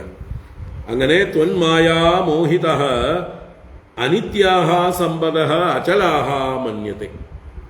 ത്വന്മായാ മോഹിതഃ, അങ്ങയുടെ മായ കൊണ്ട് മോഹിതനായ ആ അഹങ്കാരിയായ രാജാവ് അനിത്യാഃ സമ്പദഃ, അനിത്യങ്ങളായ സമ്പത്തുക്കളെ, നശ്വരങ്ങളായ വസ്തുക്കളെയെല്ലാം അചലാഹ മന്യത്തെ, എല്ലാം ചലിക്കാത്തതാണ്, സ്ഥിരമാണ് എന്ന് മന്യത്തെ കരുതുന്നു. അപ്പൊ നിരന്തരം പരിണമിച്ച് നശിച്ചുകൊണ്ടിരിക്കുന്നതായിട്ടുള്ള ഈ ലോക വസ്തുക്കളെ, ഭൗതിക കാര്യങ്ങളെയെല്ലാം അത് സ്ഥിരമാണ്, സത്യമാണ് എന്നുള്ള ഭ്രമം അവന് പിടികൂടുന്നു. അപ്പൊ അവൻ ലൗകിക വിഷയങ്ങളിൽ, ഭൗതിക വസ്തുക്കളിൽ ഭ്രമിച്ചവനായിരിക്കും. അതുകൊണ്ട് തന്നെ അവന് ശ്രേയസ്സിൽ ചിന്തയുണ്ടാവില്ല. കഠോപനിഷത്തിൽ പറയുന്ന ശ്രേയസ്സും പ്രേയസ്സും അല്ലേ, രണ്ടും മനുഷ്യനെ സമീപിക്കുന്നു. ശ്രേയശ്ച പ്രേയശ്ച മനുഷ്യമേ തൗ, രണ്ടും മനുഷ്യന്റെ അടുത്തേക്ക് വരുന്നു. പക്ഷെ അതിൽ വിവേകിയായിട്ടുള്ളവർ ശ്രേയസ്സിനെ തിരഞ്ഞെടുക്കുന്നു. അവിവേകികൾ പ്രേയസിനെ തിരഞ്ഞെടുക്കുന്നു. പ്രേയസ് എന്ന് പറഞ്ഞാൽ തൽക്കാല സുഖം നൽകുന്ന പ്രിയമായിരിക്കുന്ന വസ്തുക്കൾ. ശ്രേയസ് എന്ന് പറഞ്ഞാൽ ഹിതമായിരിക്കുന്ന ആത്യന്തികമായി നമ്മളെ സംസാര ബന്ധങ്ങളിൽ നിന്ന് മോചിപ്പിക്കുന്നതായിട്ടുള്ള മാർഗം. അപ്പോ വിവേകികളായിട്ടുള്ളവർ ശ്രേയോമാർഗം തിരഞ്ഞെടുക്കുന്നു, അവിവേകികൾ പ്രേയോമാർഗം തിരഞ്ഞെടുക്കുന്നു. ഇവിടെ ഈ അഹങ്കാരികളായിട്ടുള്ള രാജാക്കന്മാർ ഭൗതിക വിഷയങ്ങളൊക്കെ സത്യമാണെന്ന് കരുതി അതിനെ പിടിച്ചടക്കാനായിക്കൊണ്ട് പരിശ്രമിക്കുന്നു, അല്ലാതെ ശ്രേയോമാർഗത്തിൽ പ്രവൃത്തി ഉണ്ടാവുന്നില്ല. ഇന്ന് ലോകത്തിലുള്ള ഭൂരിപക്ഷം ആളുകൾ ഇത് തന്നെയാണ് അവസ്ഥ. അവർക്ക് സൗകര്യങ്ങളും സമ്പത്തും ഒക്കെ വർദ്ധിച്ചിരിക്കും തോറും ശ്രേയോമാർഗത്തിൽ പ്രവൃത്തി ഉണ്ടാവില്ല. അവർ പ്രേയസിന്റെ പുറകെ തന്നെ പോയിക്കൊണ്ടിരിക്കുന്നു. എന്താ, ഈ ചഞ്ചലമായ വസ്തുക്കൾ അചലങ്ങളാണെന്ന് തെറ്റിദ്ധരിക്കുന്നു, നശ്വരങ്ങളായവയെല്ലാം അനശ്വരങ്ങളാണെന്ന് ധരിക്കുന്നു. രാജ്യൈശ്വര്യമതോന്നദ്ധോ ന ശ്രേയോ വിന്ദതേ നൃപഃ ത്വന്മായാമോഹിതോ അനിത്യാഃ മന്യതേ സമ്പദോ ചലാഃ.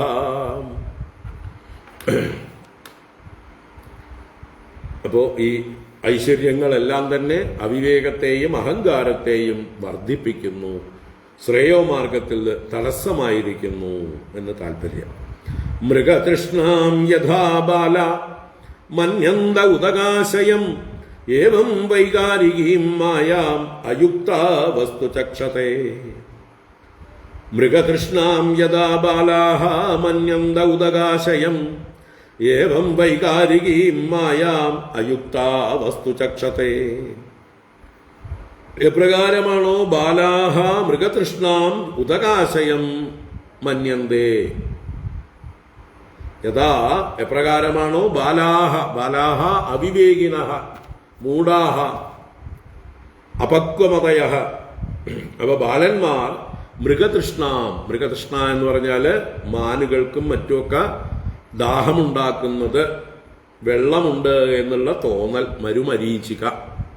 ആ മരീചികയെ, കാനൽ ജലത്തെ ഉദകാശയം മന്യന്തെ, ജലാശയമാണെന്ന് കരുതുന്നു. ആര്?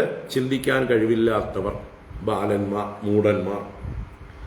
ഏവം ഇപ്രകാരമാണ് അയുക്താഹ ന യുക്താഹ തേ. എന്താ യുക്തി? വിവേകം. വിവേകയുക്തന്മാരല്ലാത്തവർ, പക്വതയില്ലാത്തവർ, ഇന്ദ്രിയ നിയന്ത്രണമില്ലാത്തവർ, മനോനിയന്ത്രണമില്ലാത്തവർ, അവരാണ് അയുക്തന്മാര്. അങ്ങനെയുള്ളവർ വൈകാരികീം മായാം വസ്തു ചക്ഷത്തെ. വൈകാരികീം മായ, വൈകാരികീം എന്ന് പറഞ്ഞാൽ വികാരങ്ങളോട് കൂടിയത്, പരിണമിച്ചുകൊണ്ടേയിരിക്കുന്നത്. അസ്ഥി ജായതേ വർദ്ധതേ വിപരിണമതേ അപക്ഷീയതേ വിനശ്യതീതി ഷഡ്വികാരവത്. ഈ ലോകം, പ്രകൃതി ഷഡ്വികാരവത്, വികാരങ്ങളോട് കൂടിയതാണ്. മായ തന്നെയാണ് ഈ കാണുന്നതെല്ലാം. മാറി മറിഞ്ഞുകൊണ്ടേയിരിക്കുന്ന, പരിണമിച്ചുകൊണ്ടേയിരിക്കുന്ന മായയാണ് ഈ ലോകം. അതിനെ വസ്തു ഇതി ചക്ഷത്തെ. വസ്തു എന്ന് പറഞ്ഞാൽ വാസ്തവമായിട്ട്, പരമാർത്ഥമായിട്ട്, സത്യമായിട്ട് ചക്ഷത്തെ കാണുന്നു. അപ്പോ മാറിക്കൊണ്ടിരിക്കുന്നതിനെ അറിയാതെ എല്ലാം മാറാത്ത സത്യമായ വസ്തുവാണ് എന്ന് ഈ ജഗത്തിനെ സത്യത്വ ബുദ്ധിയോടുകൂടി കാണുന്നു. ഈ പ്രകൃതിയെ, മായയെ വൈകാരികയും മായാം വസ്തു ചക്ഷതേ സത്യമിതി ചക്ഷതേ. വയം പുരാ ശ്രീമദ നഷ്ടദൃഷ്ടയോ ജിഗീഷയാസ്യ ഇതരേതരസ്പൃതഃ ഗ്രന്ഥഃ പ്രജാസ്വ അതിനിർഗൃണാഃ പ്രഭോ മൃത്യും പുരസ്ത്വാ വിഗണയ്യ ദുർമദഃ. വയം പുരാ ശ്രീമദ നഷ്ടദൃഷ്ടയോ ജിഗീഷയാസ്യ ഇതരേതരസ്പൃതഃ ഗ്രന്ഥഃ പ്രജാസ്വ അതിനിർഗൃണാ പ്രഭോ മൃത്യും പുരസ്ത്വാ വിഗണയ്യ ദുർമദഃ. അപ്പൊ ഈ പറഞ്ഞ് ഇത്രയും നേരം ആരെക്കുറിച്ച് പറഞ്ഞുവോ? ഐശ്വര്യ മതമുള്ള രാജാക്കന്മാരെ കുറിച്ച് പറഞ്ഞു. അത് ആരാണ്? ഞങ്ങളും അപ്രകാരം തന്നെ ആയിരുന്നു എന്ന് പറയണം. അതാണ് ഭയം. ഈ ഞങ്ങളും പുരാ, മുമ്പ്, പണ്ട്, ഈ ജരാസന്ധൻ ഞങ്ങളെ ബന്ധനസ്ഥരാക്കുന്നതിന് മുമ്പ് എന്തായിരുന്നു? ശ്രീമത നഷ്ടദൃഷ്ടയ, ഐശ്വര്യമതം കൊണ്ട് രാജ്യവും ഐശ്വര്യവും ഒക്കെ ഉള്ളതുകൊണ്ട് ദൃഷ്ടി നഷ്ടപ്പെട്ടവരായിരുന്നു. വേണ്ടതുപോലെ സത്യത്തെ ദർശിക്കാൻ കഴിവില്ലാതെ ഈ അനിത്യമായ ജഗത്തിനെ സത്യമെന്ന് കരുതുന്നവരായിരുന്നു ഞങ്ങളും. ശ്രീമത നഷ്ടദൃഷ്ടയ. അതുകൊണ്ട് ജിഗീഷയാ അസ്യാഹ ഇതരേതര സ്മൃത. അസ്യാഹ ജിഗീഷയ. അസ്യാഹ എന്ന് പറഞ്ഞാൽ ഇവളുടെ, ഇതിൻ്റെ, ഏതിൻ്റെ? ഈ ഭൂമിയുടെ. ജിഗീഷയ, ജിഗീഷ എന്ന് പറഞ്ഞാൽ ജേതും ഇച്ഛ, ജയിക്കുവാനുള്ള ഇച്ഛയാണ് ജിഗീഷ. അപ്പൊ ഈ ഭൂമിയെ ജയിക്കാൻ, ഈ ഭൂമിയെ കീഴ്പ്പെടുത്താൻ, സ്വന്തമാക്കാൻ, വെട്ടിപ്പിടിക്കാനായിക്കൊണ്ട് ഇതരേതര സ്മൃത. ഈ ഞങ്ങൾ 20,800 പേരും പരസ്പരം സ്പർദ്ധയുള്ളവരായിരുന്നു, പരസ്പരം യുദ്ധം ചെയ്യുന്നവരായിരുന്നു, കലഹിക്കുന്നവരായിരുന്നു. എനിക്ക് വേണം ഈ ഭൂമി മുഴുവൻ, എനിക്ക് വേണം ഈ ഭൂമി മുഴുവൻ എന്ന് ഞങ്ങൾ തമ്മിൽ കലഹിച്ചുകൊണ്ടിരുന്നു, യുദ്ധം ചെയ്തുകൊണ്ടിരുന്നു. എങ്ങനെ? ഗ്രന്ഥഃ പ്രജാഃ സ്വാഹ. സ്വാഹ പ്രജാഃ ഗ്രന്ഥഃ. യുദ്ധം എന്ന് പറഞ്ഞാൽ സ്വന്തം പ്രജകളെ ഹനിക്കണം, കൊല്ലണം. രണ്ടു പക്ഷത്തും നാശമുണ്ടാകും. അപ്പോൾ ഒരു യുദ്ധത്തിനായിട്ട് പുറപ്പെടുമ്പോൾ തീർച്ചയായിട്ടും സ്വന്തം പ്രജകൾക്ക് നാശമുണ്ടാകും എന്നൊരു രാജാവ് ചിന്തിക്കണം. അതുകൊണ്ട് അനാവശ്യമായിട്ടുള്ള യുദ്ധങ്ങളെ രാജാക്കന്മാർ ഒഴിവാക്കണം. വിവേകികളായിട്ടുള്ള രാജാക്കന്മാർ.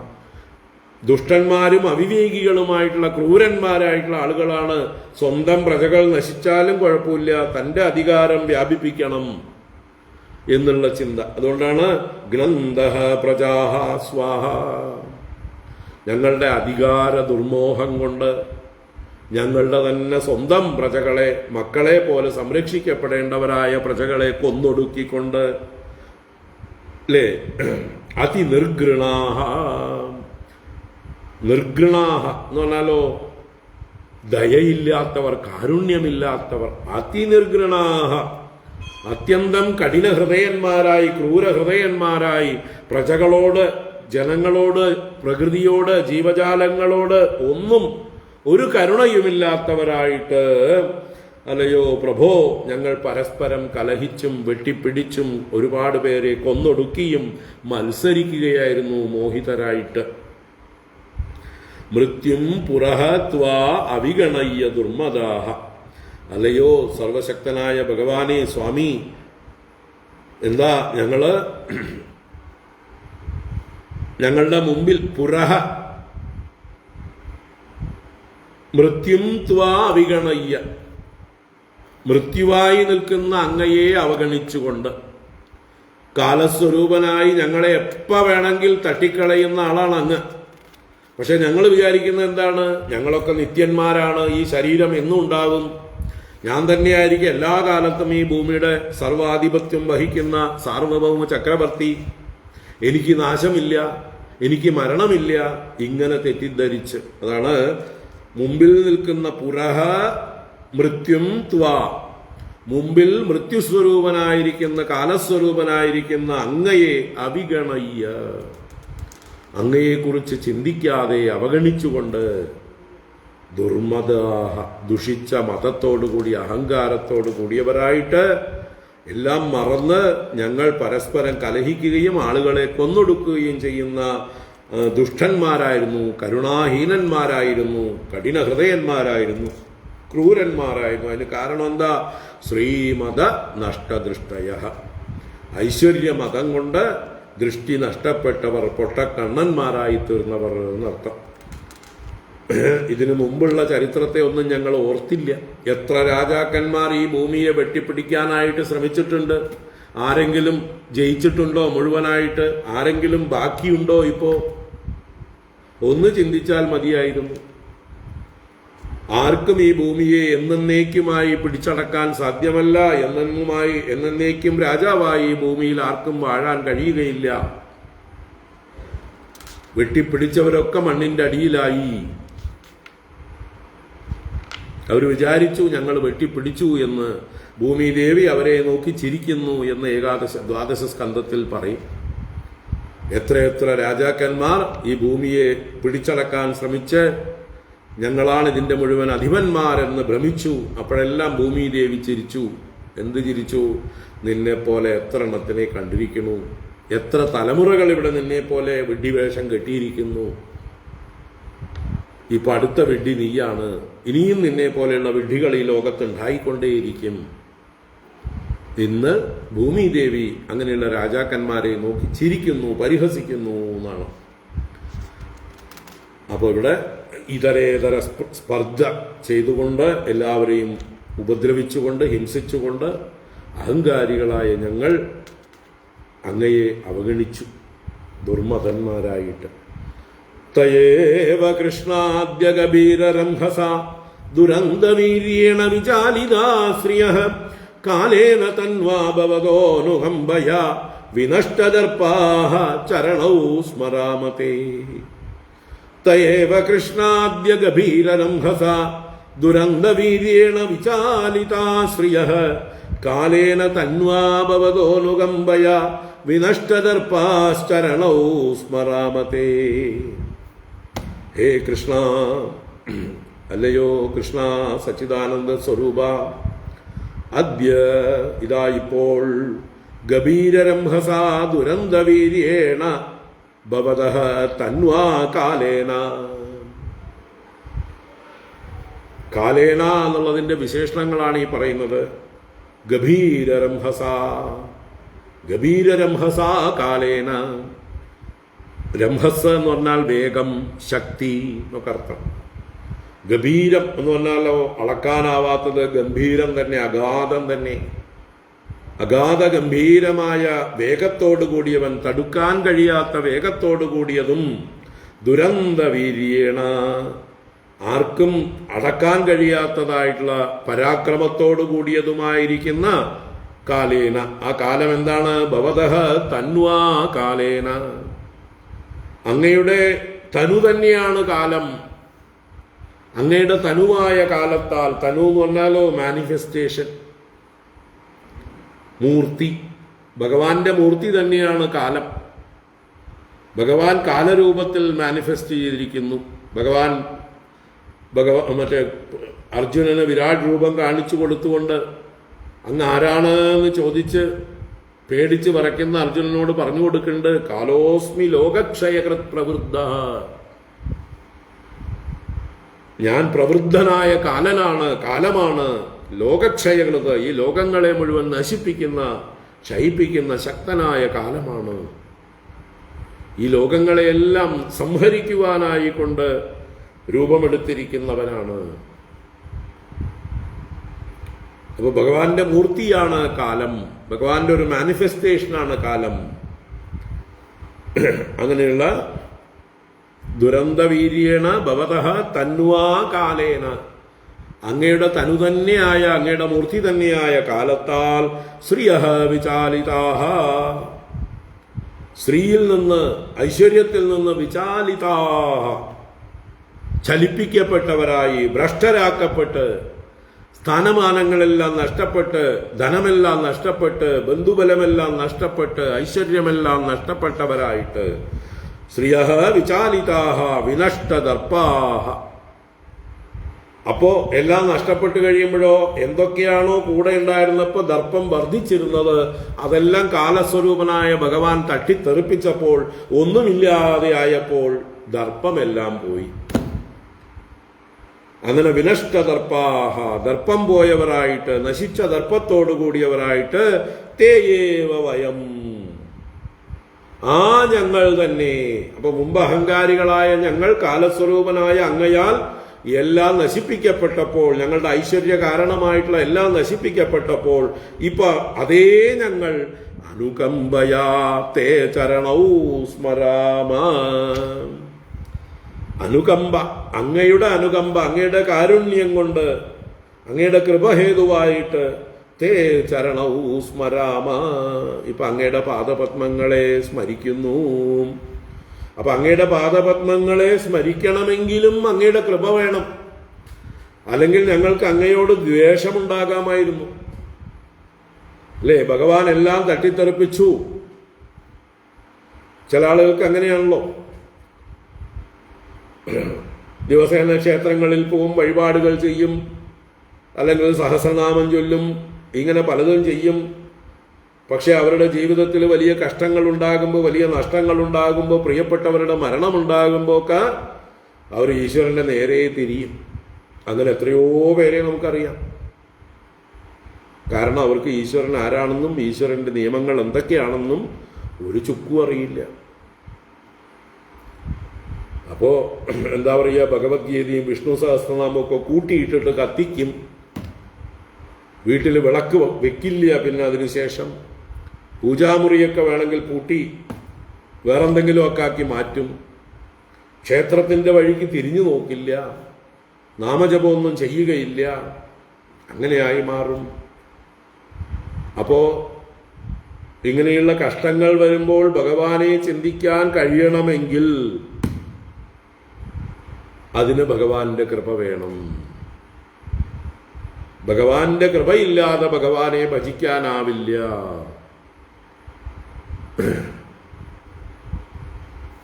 അതാണ് ഈ രാജാക്കന്മാർ പറയുന്നത്. അങ്ങയുടെ കൃപ കൊണ്ടിപ്പോ ഞങ്ങൾക്ക് വിവേകമുണ്ടായിരിക്കണു, അങ്ങയുടെ നേരെ ആരാധനയുണ്ടായിരിക്കണു, അങ്ങയുടെ പാദങ്ങളെ സ്മരിക്കുന്നു. ഞങ്ങൾക്ക് അത് അങ്ങയുടെ കാരുണ്യമാണ് ഞങ്ങൾക്ക് ഈ ഒരു ബുദ്ധി തന്നത്, നല്ല ബുദ്ധി തന്നത്. അതാണ് അനുകമ്പയാ തേ ചരണവും സ്മരാമ. ആ അനുകമ്പ കൊണ്ട് അങ്ങയുടെ പാദങ്ങളെ ഞങ്ങളിതാ സ്മരിക്കുന്നു.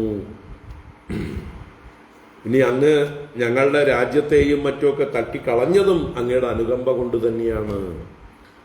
അല്ലെങ്കിൽ ഞങ്ങൾ ഈ സംസാരത്തിൽ കിടന്ന് കറങ്ങിക്കൊണ്ടേയിരിക്കും. രാജ്യം വെട്ടിപ്പിടിക്കും, ജയിക്കും, പിന്നെയും അഹങ്കാരം വർദ്ധിക്കും, പിന്നെയും രാജ്യം വെട്ടിപ്പിടിക്കും, പിന്നെയും ഭൗതിക സുഖങ്ങൾ അനുഭവിക്കും. അങ്ങനെ പുനരഭിജനനം, പുനരഭിമരണം, പുനരഭിജനനീ ജഡരേ ശയനം, ഇങ്ങനെ കറങ്ങിക്കൊണ്ടിരിക്കുമായിരുന്നു. അങ്ങനെയുള്ള ഞങ്ങളെ ഈ സംസാര സാഗരത്തിൽ നിന്ന്, ഈ കറക്കത്തിൽ നിന്ന് രക്ഷിക്കാനായിക്കൊണ്ട് അങ്ങ് ഞങ്ങളുടെ നേരെ അനുകമ്പ കാണിച്ചു. അതുകൊണ്ടാണ് ഞങ്ങളുടെ ഐശ്വര്യമെല്ലാം നശിപ്പിച്ചത്. ഞങ്ങളെ നിഷ്കിഞ്ചനന്മാരാക്കി കാരാഗൃഹത്തിൽ അടച്ച് അഭയാർത്ഥികളാക്കി മാറ്റി. അത് അങ്ങയുടെ കാരുണ്യമാണ്. ഇപ്പൊ ഞങ്ങൾക്ക് അത് തിരിച്ചറിയാൻ കഴിയുന്നു. ഇപ്പതാ ഭക്തിപൂർവം അങ്ങയുടെ പാദങ്ങളെ ഞങ്ങൾ സ്മരിക്കുന്നു. അപ്പം മുമ്പ് കുന്തിദേവി പ്രാർത്ഥിച്ചതുപോലെയായി അല്ലേ? വിപത്തുക്കൾ പോലും സമ്പത്താക്കി മാറ്റുകയാണ് ഇവിടെ. കഷ്ടകാലത്തെ ഈശ്വര സ്മരണയ്ക്കായി ഉപയോഗിക്കുകയാണ്. മോക്ഷത്തിനായി കൊണ്ട് ഉള്ള മാർഗത്തെ ഉപയോഗിക്കുകയാണ്. അതോ നരാജ്യം മൃഗതൃഷ്ണിരൂപിതം ദേഹേന ശശ്വത്പതദാരുജാംബുവാ ഉപാസിതവ്യം സ്പൃഹയാമഹേ വിഭോ ക്രിയാഫലം പ്രേത്യജ കർണരോചനം. അതോ നരാജ്യം മൃഗതൃഷ്ണിരൂപിതം ദേഹേന ശശ്വത്പതദാരുജാംബുവാ ഉപാസിതവ്യം സ്പൃഹയാമഹേ വിഭോ ക്രിയാബലം പ്രേത്യജ കർണരോചനം. അധഃ അനന്തരം മൃഗതൃഷ്ണിരൂപിതം ശശ്വത്പതദാരുജാംബുവാ ദേഹേന ഉപാസിതവ്യം രാജ്യം പ്രേത്യ കർണരോചനം ക്രിയാബലം ന സ്പൃഹയാമഹേ ന സ്പൃഹയാമഹേ. ഞങ്ങൾ കൊതിക്കുന്നില്ല, ഞങ്ങൾക്ക് വേണ്ടേ വേണ്ട. അപ്പൊ അതുകൊണ്ട് ഇപ്പോ അങ്ങയുടെ കാരുണ്യം കൊണ്ട് ഞങ്ങൾക്ക് വിവേകമുണ്ടായിരിക്കുന്നു, വൈരാഗ്യമുറച്ചിരിക്കുന്നു. ഞങ്ങൾക്കിനി രാജ്യം വേണ്ടേ വേണ്ട, ഭോഗങ്ങൾ വേണ്ടേ വേണ്ട. ഇനി ഞങ്ങളുടെ കർമ്മഫലമായി സ്വർഗാദി ഭോഗങ്ങളും വേണ്ട. അപ്പൊ ഈ ലോകവും പരലോകവും ഞങ്ങൾക്ക് വേണ്ടേ വേണ്ട. ഇഹ അമുത്രച ഫലഭോഗ വിരാഗ. ഈ ലോകത്തും പരലോകത്തും നമ്മൾ ചെയ്ത കർമ്മങ്ങളുടെ ഫലം അനുഭവിക്കുവാൻ ഉള്ള താല്പര്യം പോയേ പോയി. അതാണ് നമ്മൾ പ്രകടിപ്പിക്കുന്നത്.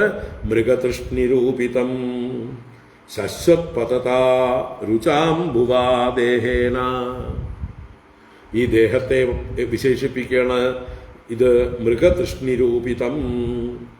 മൃഗതൃഷ്ണാരൂപത്തിലുള്ളത്, മരുമരീചിക പോലെ അസത്തായിരിക്കുന്നത്. മൃഗതൃഷ്ണ എന്ന് പറഞ്ഞാൽ അസത്താണ്, ഇല്ലാത്തതാണ്. ഇല്ലാത്ത വെള്ളം ഉണ്ടെന്ന് തോന്നലാണ് മൃഗതൃഷ്ണ. സത്യത്തെ തെറ്റിദ്ധരിക്കുന്നതാണ്. ഉള്ളതവിടെ മണലാരണ്യമാണ്. മണലാരണ്യത്തിൽ സൂര്യന്റെ പ്രകാശമേറ്റ് വെട്ടിത്തിളങ്ങുന്ന ആ റേഡിയേഷനെ വെള്ളമായി തെറ്റിദ്ധരിക്കുകയാണ്. അപ്പൊ അസത്തായ മൃഗതൃഷ്ണികയെ, ആ ജലാശയം പോലെ അസത്താണ് ഈ ദേഹവും. ഇതിനെ നമ്പാൻ കൊള്ളില്ല. ഇത് സത്യത്തിൽ ആരോപിക്കപ്പെട്ടിട്ടുള്ളതായിട്ടുള്ള വസ്തുവാണ്. ശശ്വത്പദത, എപ്പോഴും പതിച്ചുകൊണ്ടിരിക്കുന്നതാണ് ഈ ശരീരത്തിന്റെ സ്വഭാവം. അല്ലെ, എപ്പോഴും പതിച്ചുകൊണ്ടിരിക്കുന്നത്, എപ്പോഴും നശിച്ചുകൊണ്ടിരിക്കുന്നത് എന്നർത്ഥം. ശീര്യതേ ഇതി ശരീരഃ, ദഹ്യതേ ഇതി ദേഹഃ. എപ്പോഴും പതിക്കാവുന്നതും പതിച്ചുകൊണ്ടിരിക്കുന്നതുമാണ് ഈ ദേഹം. അപ്പൊ അങ്ങനെ ക്ഷയിച്ചുകൊണ്ടിരിക്കുന്നതായ രുചാംബുവ, രുചാം എന്ന് പറഞ്ഞാൽ രോഗങ്ങളുടെ, ഭുവ ഭൂമിയായിരിക്കുന്ന, എല്ലാ രോഗങ്ങളുടെയും വിളഭൂമിയാണിത്, കൃഷിസ്ഥലമാണ്. ഏത് രോഗവും എവിടെയാ വരുന്നത്? അന്തരീക്ഷത്തിലല്ല വരുന്നത്, നമ്മുടെ ദേഹങ്ങളിലാ. അന്തരീക്ഷത്തിൽ രോഗാണുക്കളെ ഉള്ളൂ, രോഗമില്ല. രോഗം നമ്മുടെ ശരീരത്തെയാണ് ബാധിക്കുന്നത്. അപ്പൊ രോഗങ്ങളുടെ വിളനിലം, കൃഷിഭൂമിയാണ് നമ്മുടെയൊക്കെ ശരീരങ്ങൾ. അങ്ങനെയുള്ള രോഗങ്ങളുടെ വിളനിലമായ ഉൽപ്പത്തി സ്ഥാനമായിട്ടുള്ള ദേഹേന, ഈ ദേഹം കൊണ്ട് ഉപാസിതവ്യം രാജ്യം, സേവിക്കപ്പെടാൻ യോഗ്യമായിട്ടുള്ള രാജ്യത്തെയോ, ഈ ദേഹം കൊണ്ടാണല്ലോ രാജ്യവും സുഖവുമൊക്കെ അനുഭവിക്കുന്നത്, ആ രാജ്യത്തെ ന സ്പൃഹയാമഹേ, ഈ ലോകത്തിലുള്ള സൗഖ്യങ്ങളൊന്നും ഞങ്ങൾ ആഗ്രഹിക്കുന്നില്ല. പ്രേത്യ കർണരോചനം ക്രിയാബലം ന സ്പൃഹയാമഹേ. പ്രേത്യ പരലോകം പ്രാപിച്ചിട്ട് ഇവിടുന്ന് മരിച്ചു പോകുമ്പോൾ കർണരോചനം, കർണത്തെ രുചിപ്പിക്കുന്നത്, കേൾക്കുന്ന ചെവിക്ക് സുഖം നൽകുന്നത്. എന്താണ്? സ്വർഗത്തെക്കുറിച്ചിട്ടുള്ള വർണ്ണനകൾ പലയിടത്തും ഉണ്ടല്ലോ, അല്ലേ? മറ്റു മതസ്ഥർക്ക് ഈ വർണ്ണന കേട്ടിട്ടാണ് അവരുടെ ഭ്രമം മുഴുവൻ. അവിടെ ചെന്ന മദ്യപ്പുഴകൾ ഒഴുകുന്നുണ്ട്, 72 ഹൂറികൾ അവർക്ക് മദ്യം ഒഴിച്ചു കൊടുത്തുകൊണ്ട് എപ്പോഴും കൂടെ ഉണ്ടാവും. വേറെ എന്തൊക്കെയോ വർണ്ണിക്കുന്നുണ്ട് അവരുടെ സ്വർഗത്തെക്കുറിച്ച്. ആ സ്വർഗത്തിലുള്ള ഭ്രമം കൊണ്ടാണ് അവർ ഈ ഭൂമിയെ നരകമാക്കി തീർക്കുന്നത്.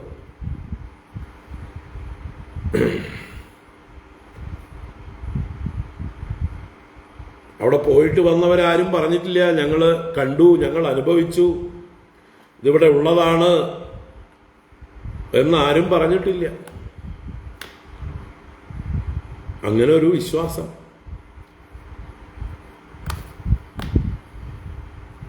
ആരോ പറഞ്ഞു, അല്ലേ? ആ പറഞ്ഞ ആളെ അധികമായി അമിതമായി വിശ്വസിച്ചുകൊണ്ട് ഈ ഭൂമിയെ നരകമാക്കി തീർക്കുന്നു. അപ്പൊ അതുപോലെ ഇവിടെ കർണരോചനം കേൾക്കുമ്പോൾ നല്ല രുചിയുള്ളതാണ്, നല്ല സുഖം, കർണസുഖം നൽകുന്നതാണ് സ്വർഗത്തെക്കുറിച്ചുള്ള വർണ്ണനകൾ. ക്രിയാഫലം, നമ്മൾ ഭൂമിയിൽ ചെയ്യുന്ന ക്രിയകളുടെ ഫലം അനുഭവിക്കുന്ന ഭോഗഭൂമികയാണ് സ്വർഗം.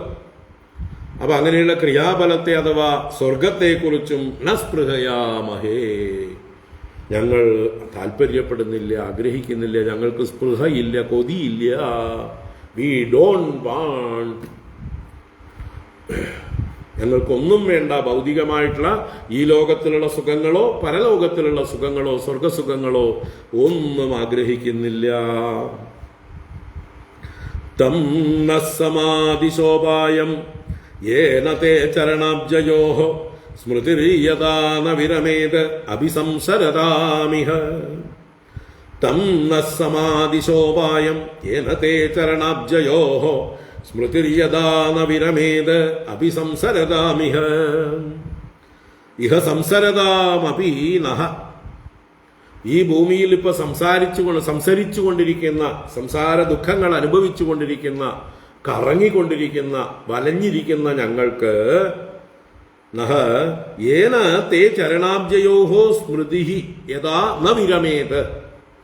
ഏന എപ്രകാരം, എന്തുകൊണ്ടാണോ, തേ ചരണാബ്ജയോഹോ അങ്ങയുടെ 2 പാദകമലങ്ങളിലും സ്മൃതി യഥാ ന വിരമേത്, ആ ഓർമ്മ വിരമിക്കാതിരിക്കുന്നത് എപ്രകാരമോ, എങ്ങനെയായാൽ അങ്ങയുടെ പാദകമലങ്ങളെ ഞങ്ങൾ മറക്കാതിരിക്കുമോ, തം ഉപായം സമാദിശ, ആ ഉപായത്തെ അങ്ങ് ഞങ്ങൾക്ക് നിർദ്ദേശിച്ചാലും ആദേശം ചെയ്താലും ഉപദേശം ചെയ്താലും.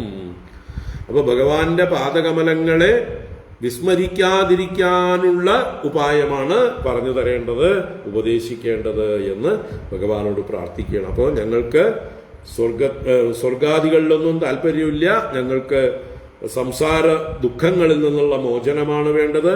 അതിനുള്ള മാർഗം അങ്ങയുടെ പാദകമലങ്ങളെ സ്മരിക്കലാണ്. ആ പാദകമലങ്ങളെ സ്മരിക്കാനുള്ളതായിട്ടുള്ള ഉപായം അങ്ങ് ഞങ്ങൾക്ക് പറഞ്ഞു തരൂ. കൃഷ്ണായ വാസുദേവായ ഹരയേ പരമാത്മനേ പ്രണതക്ലേശനാശായ ഗോവിന്ദായ നമോ നമഃ. കൃഷ്ണായ വാസുദേവായ ഹരയേ പരമാത്മനേ പ്രണതക്ലേശനാശായ ഗോവിന്ദായ നമോ നമഃ. ഭഗവാന് വീണ്ടും വീണ്ടും നമസ്കാരം നമസ്കാരം എന്ന് പറഞ്ഞ് ഭഗവാന്റെ വിവിധ നാമങ്ങളെ ചൊല്ലി നമസ്കരിക്കുകയാണ്. കൃഷ്ണായ നമഃ, വാസുദേവായ നമഃ, ഹരയേ നമഃ, പരമാത്മനേ നമഃ, പ്രണതക്ലേശനാശായ നമഃ, ഗോവിന്ദായ നമഃ. കൃഷ്ണായ നമഃ, കൃഷ്ണനായ അങ്ങയ്ക്ക് നമസ്കാരം. ആനന്ദസ്വരൂപനാണെന്ന്, പരമാത്മസ്വരൂപനാണ്. അങ്ങനെയുള്ള അങ്ങയ്ക്ക് പ്രണതക്ലേശനാശായ, പ്രണമിക്കുന്നവരുടെ ക്ലേശങ്ങളെയെല്ലാം നശിപ്പിക്കുന്നവനായിക്കൊണ്ട് നമസ്കാരം. ക്ലേശത്തിന് കാരണം എന്താണ്? പാപങ്ങൾ. പാപങ്ങൾക്ക് കാരണം എന്താണ്? അജ്ഞാനം. അപ്പോൾ അജ്ഞാനനാശകായ, പാപനാശകായ, ക്ലേശനാശകായ അങ്ങയ്ക്ക് നമസ്കാരം.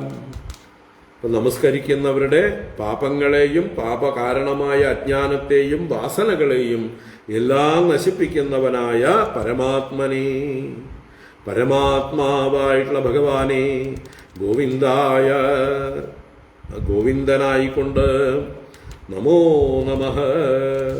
വാസുദേവായ നമഃ, എല്ലാറ്റിലും വസിക്കുന്നവനായ അങ്ങേക്ക് നമസ്കാരം. എല്ലാം അങ്ങയിൽ വസിക്കുന്നതുകൊണ്ടും അങ്ങ് വാസുദേവൻ, അങ്ങ് വസുദേവരുടെ പുത്രനായതുകൊണ്ടും വാസുദേവൻ, ഇനി പല അർത്ഥത്തിൽ വാസുദേവനായിക്കൊണ്ട് നമസ്കാരം. ഹരയേ നമഃ, എല്ലാവരുടെയും പാപങ്ങളെയും ദുഃഖങ്ങളെയും എല്ലാം നശിപ്പിക്കുന്നവൻ, അജ്ഞാനത്തെ നശിപ്പിക്കുന്നവനായിട്ടുള്ള ദുഷ്ടന്മാരെ നശിപ്പിക്കുന്നവനായ ഹരിക്കായിക്കൊണ്ട് നമസ്കാരം. ഇങ്ങനെ ഭഗവാന്റെ വിവിധ നാമങ്ങളെ ചൊല്ലി പ്രണതക്ലേശനാശായ, പ്രണമിക്കുന്നവരുടെ, ആശ്രയിക്കുന്നവരുടെ എല്ലാ ദുഃഖങ്ങളെയും നശിപ്പിക്കുന്നവനായ പരമാത്മാവായ അങ്ങേക്ക് നമസ്കാരം നമസ്കാരം എന്ന് പറഞ്ഞുകൊണ്ട് സ്തുതിച്ചു. ശ്രീശുക ഉവാച സംസ്തൂയമാനോ ഭഗവാൻ രാജഭിർമുക്തബന്ധനൈഃ താനാഹ കരുണസ്താത ശരണ്യഃ ശ്ലക്ഷ്ണയാ ഗിരാ.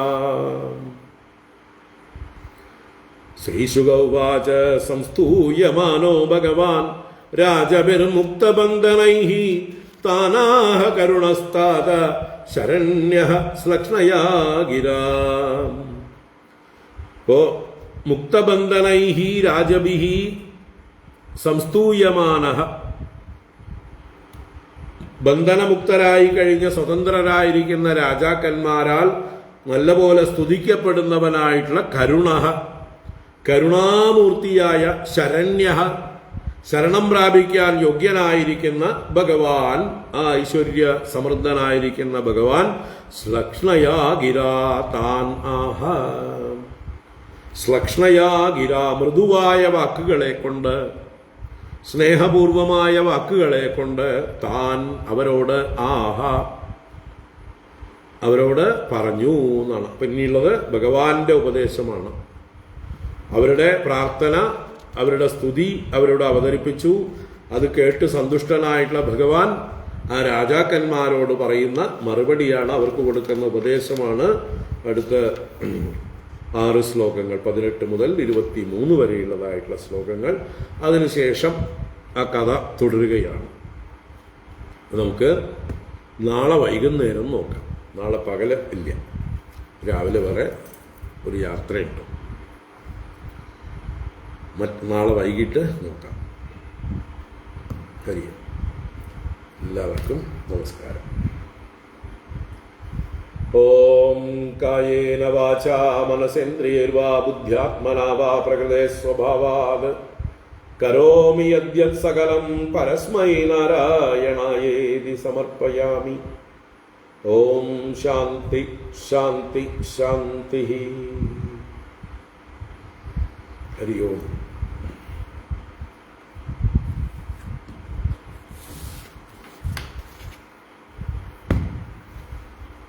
എല്ലാവർക്കും ശുഭരാത്രി.